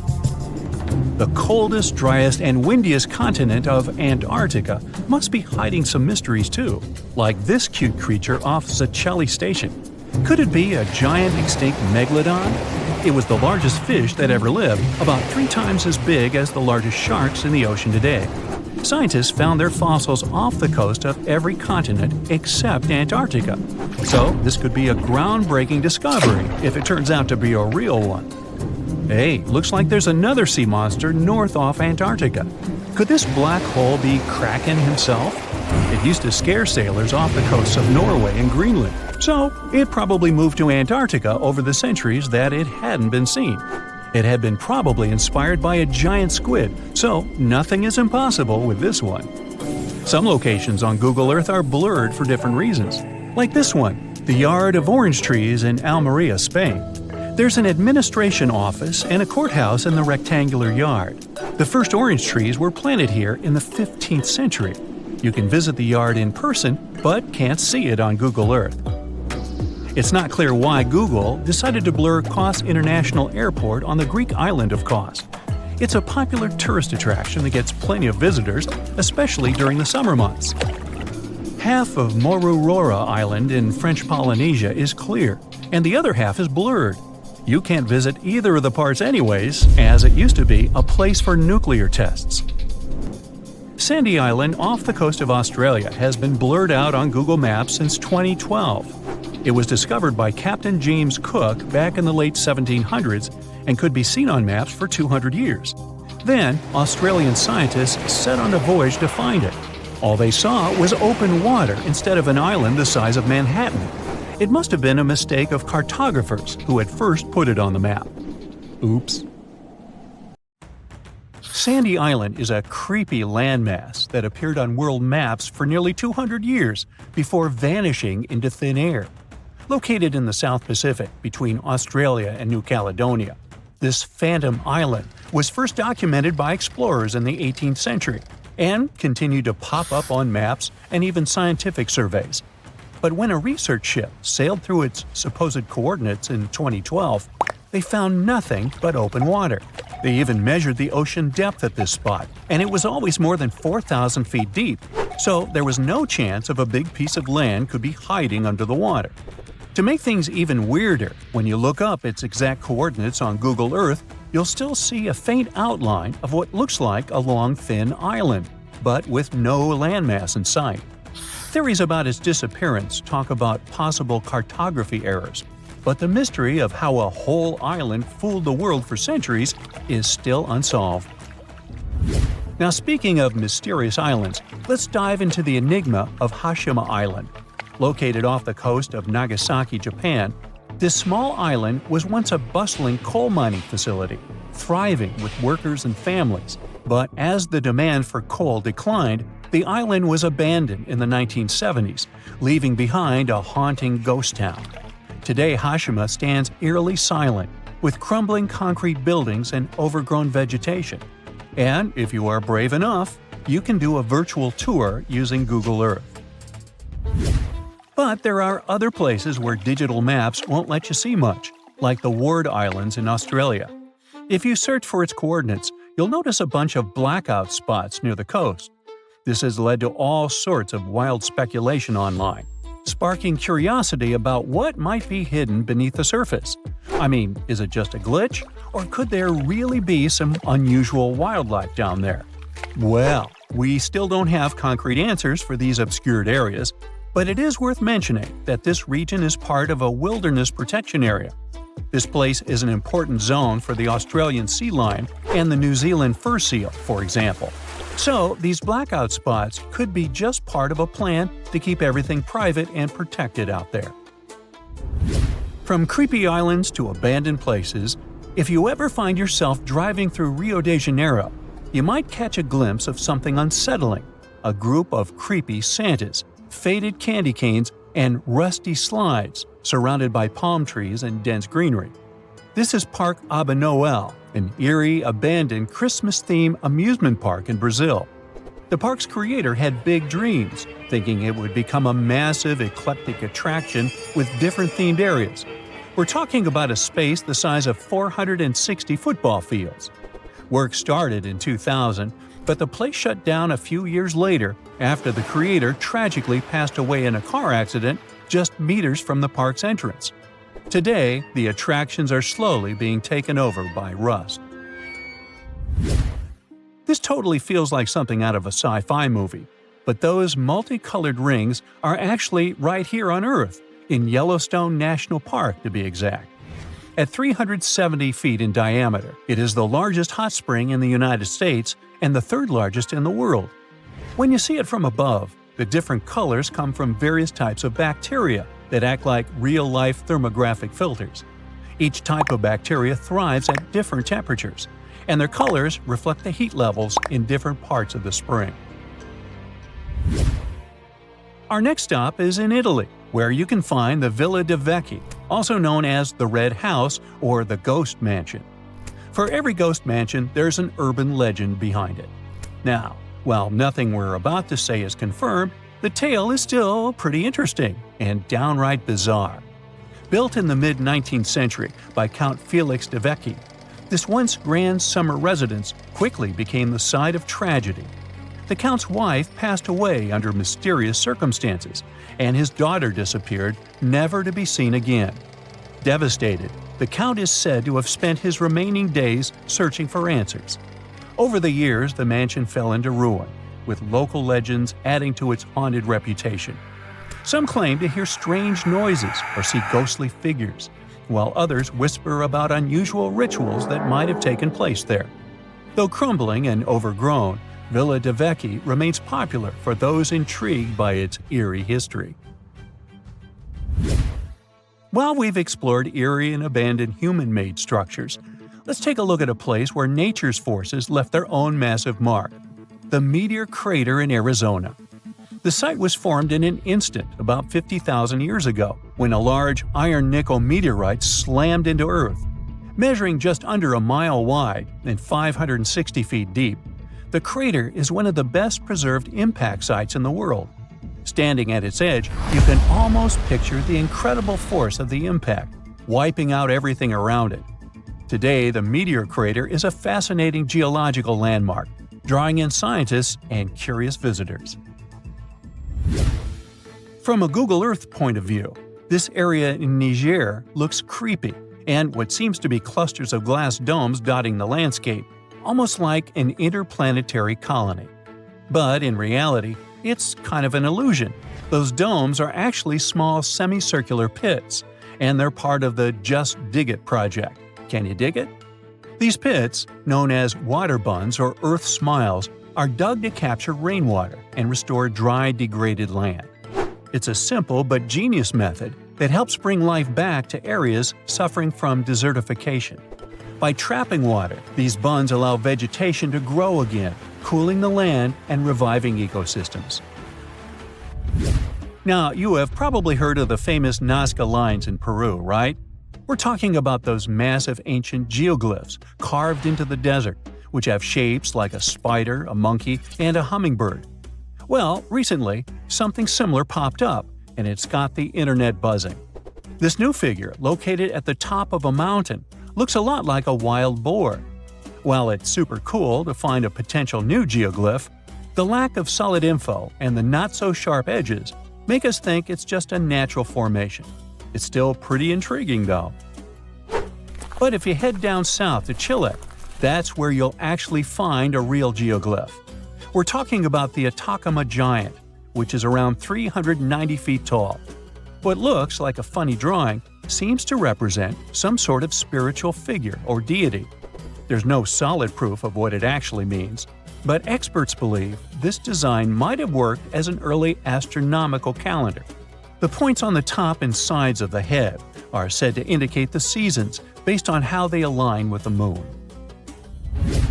Meanwhile, you might also find some mysterious shipwrecks while exploring Google Earth, like the MV Plassey in Ireland. This ship met its tragic fate back in 1960 when a heavy storm and strong winds blew it ashore at Finnis Rock, tearing a hole in the vessel's bottom. Water started rushing in from underneath. After some shouting and running in all directions, the crew managed to get out of the ship. Today, the vessel's remains are still at Finnis Rock and have become a popular attraction. You can still see its hull, which keeps falling apart over time, making the whole scene even creepier. And we've also got something interesting involving the Titanic. Now, it's true that the ship is really 13,000 feet underwater, so you actually can't see it with satellite cameras.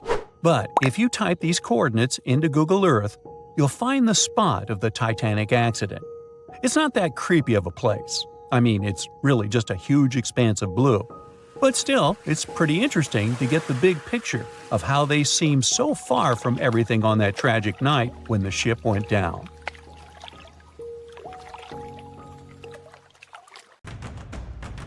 Scientists discovered something Atlantis-like near Australia. There used to be an entire continent that's now underwater. Here's what happened to it. Around 70,000 years ago, during the last ice age, there was a huge landmass called Sahul. It was located in the southwestern Pacific Ocean. This ancient supercontinent connected what we now know as Australia, New Guinea, Tasmania, and the Aru Islands into one giant piece of land. Imagine lush tropical rainforests surrounded by beautiful mountains.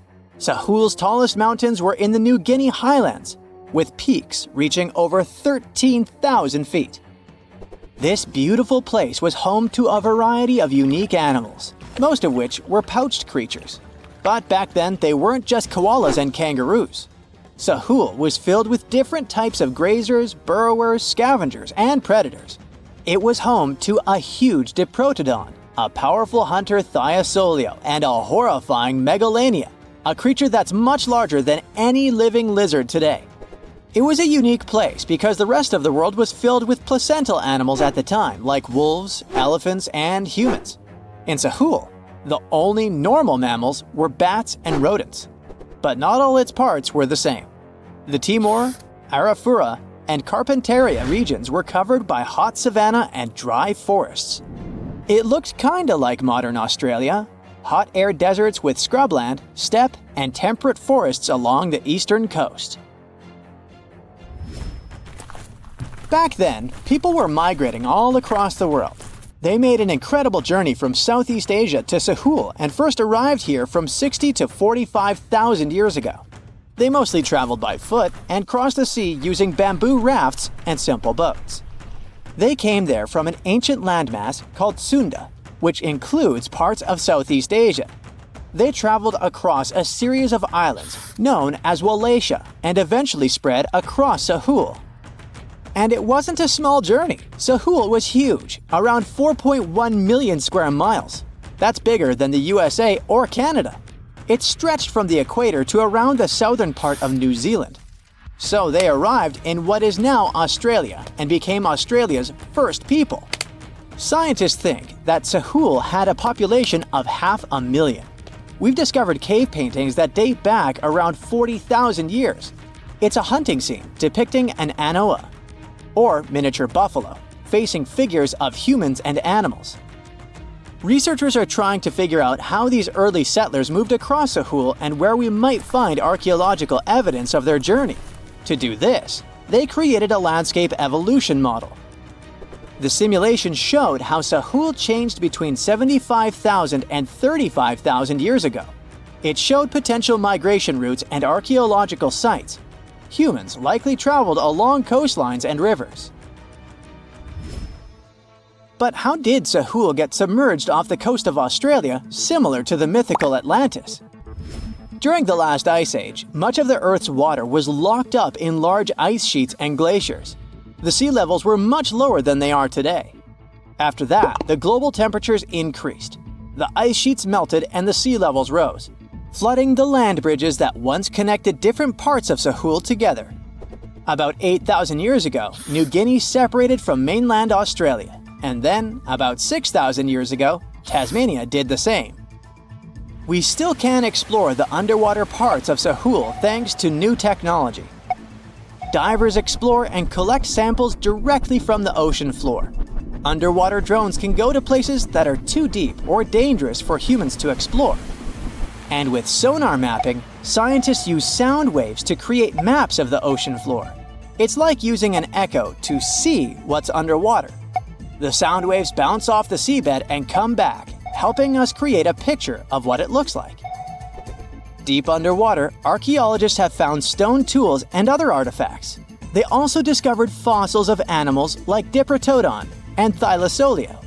By studying the underwater terrain of Sahul, they learned about the ancient rivers, lakes, and coastlines that existed during the Ice Age.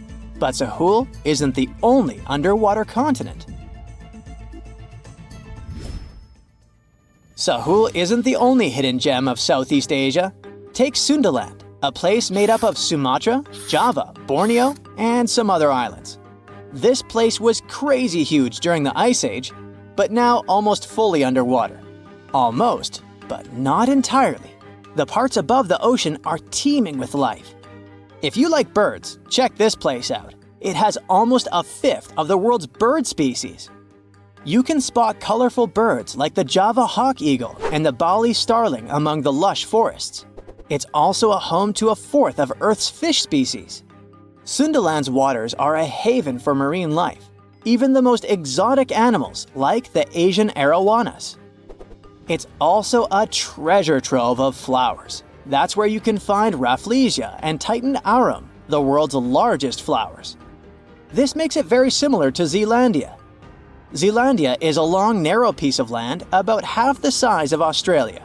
It broke from Antarctica about 100 million years ago. Just like Sundaland, it isn't fully underwater.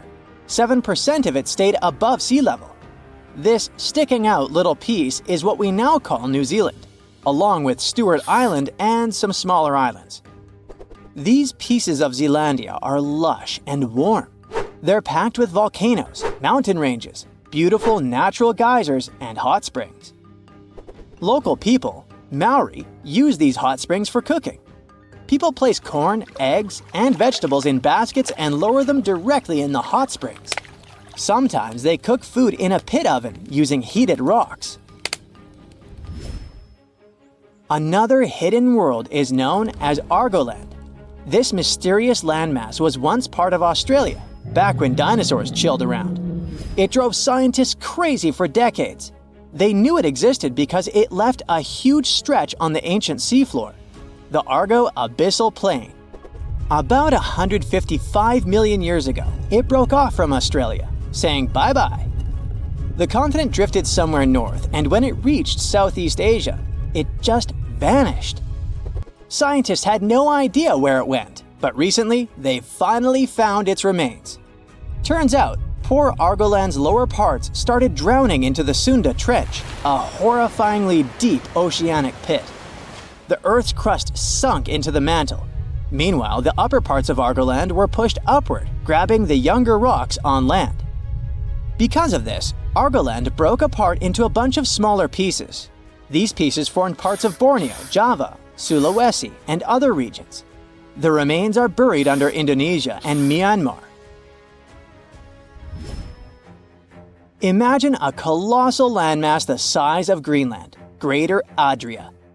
Its journey began about 240 million years ago when it broke away from the supercontinent Gondwana. It started moving north, and after 100 million years of enjoying the warm seas, it suddenly crashed into Europe and shattered into pieces. Most of these pieces went deep into the Earth's mantle, but some were scraped off and became part of mountain ranges like the Alps. Today, the remnants of Greater Adria are scattered across more than 30 countries, from Spain to Iran. That's why they're hard to look for. Seychelles was also once part of Gondwana. Yep, these idyllic islands are sitting atop of the ancient continent. We know a lot about it because of its fascinating granite outcrops. 100 years ago, Alfred Wegener discovered continental drift, but no one believed him. These granite outcrops helped him prove that he's not crazy and that tectonic plates really are moving. The Seychelles broke off from India and Madagascar and eventually became a sad loner in the Indian Ocean. This probably happened because of some insanely active volcanoes in the Deccan Traps. But now, the islands are home to unique species both on land and in the coral reefs nearby. Mauritia broke off from India after the dinosaur wiping. Along its journey, it stretched into a long ribbon-like shape and also broke into pieces. Now it's all scattered beneath the Indian Ocean. Scientists stumbled upon this lost land by studying tiny ancient crystals called zircons. These zircons are like time capsules. They date back an astonishing 660 million to 2 billion years. That's even older than Mauritius itself. These ancient crystals hinted that there's another Atlantis somewhere nearby. Turns out there are hidden continents all around the world, and maybe we'll discover more of them in the future. That's it for today. So hey, if you pacified your curiosity, then give the video a like and share it with your friends. Or if you want more, just click on these videos and stay on the bright side.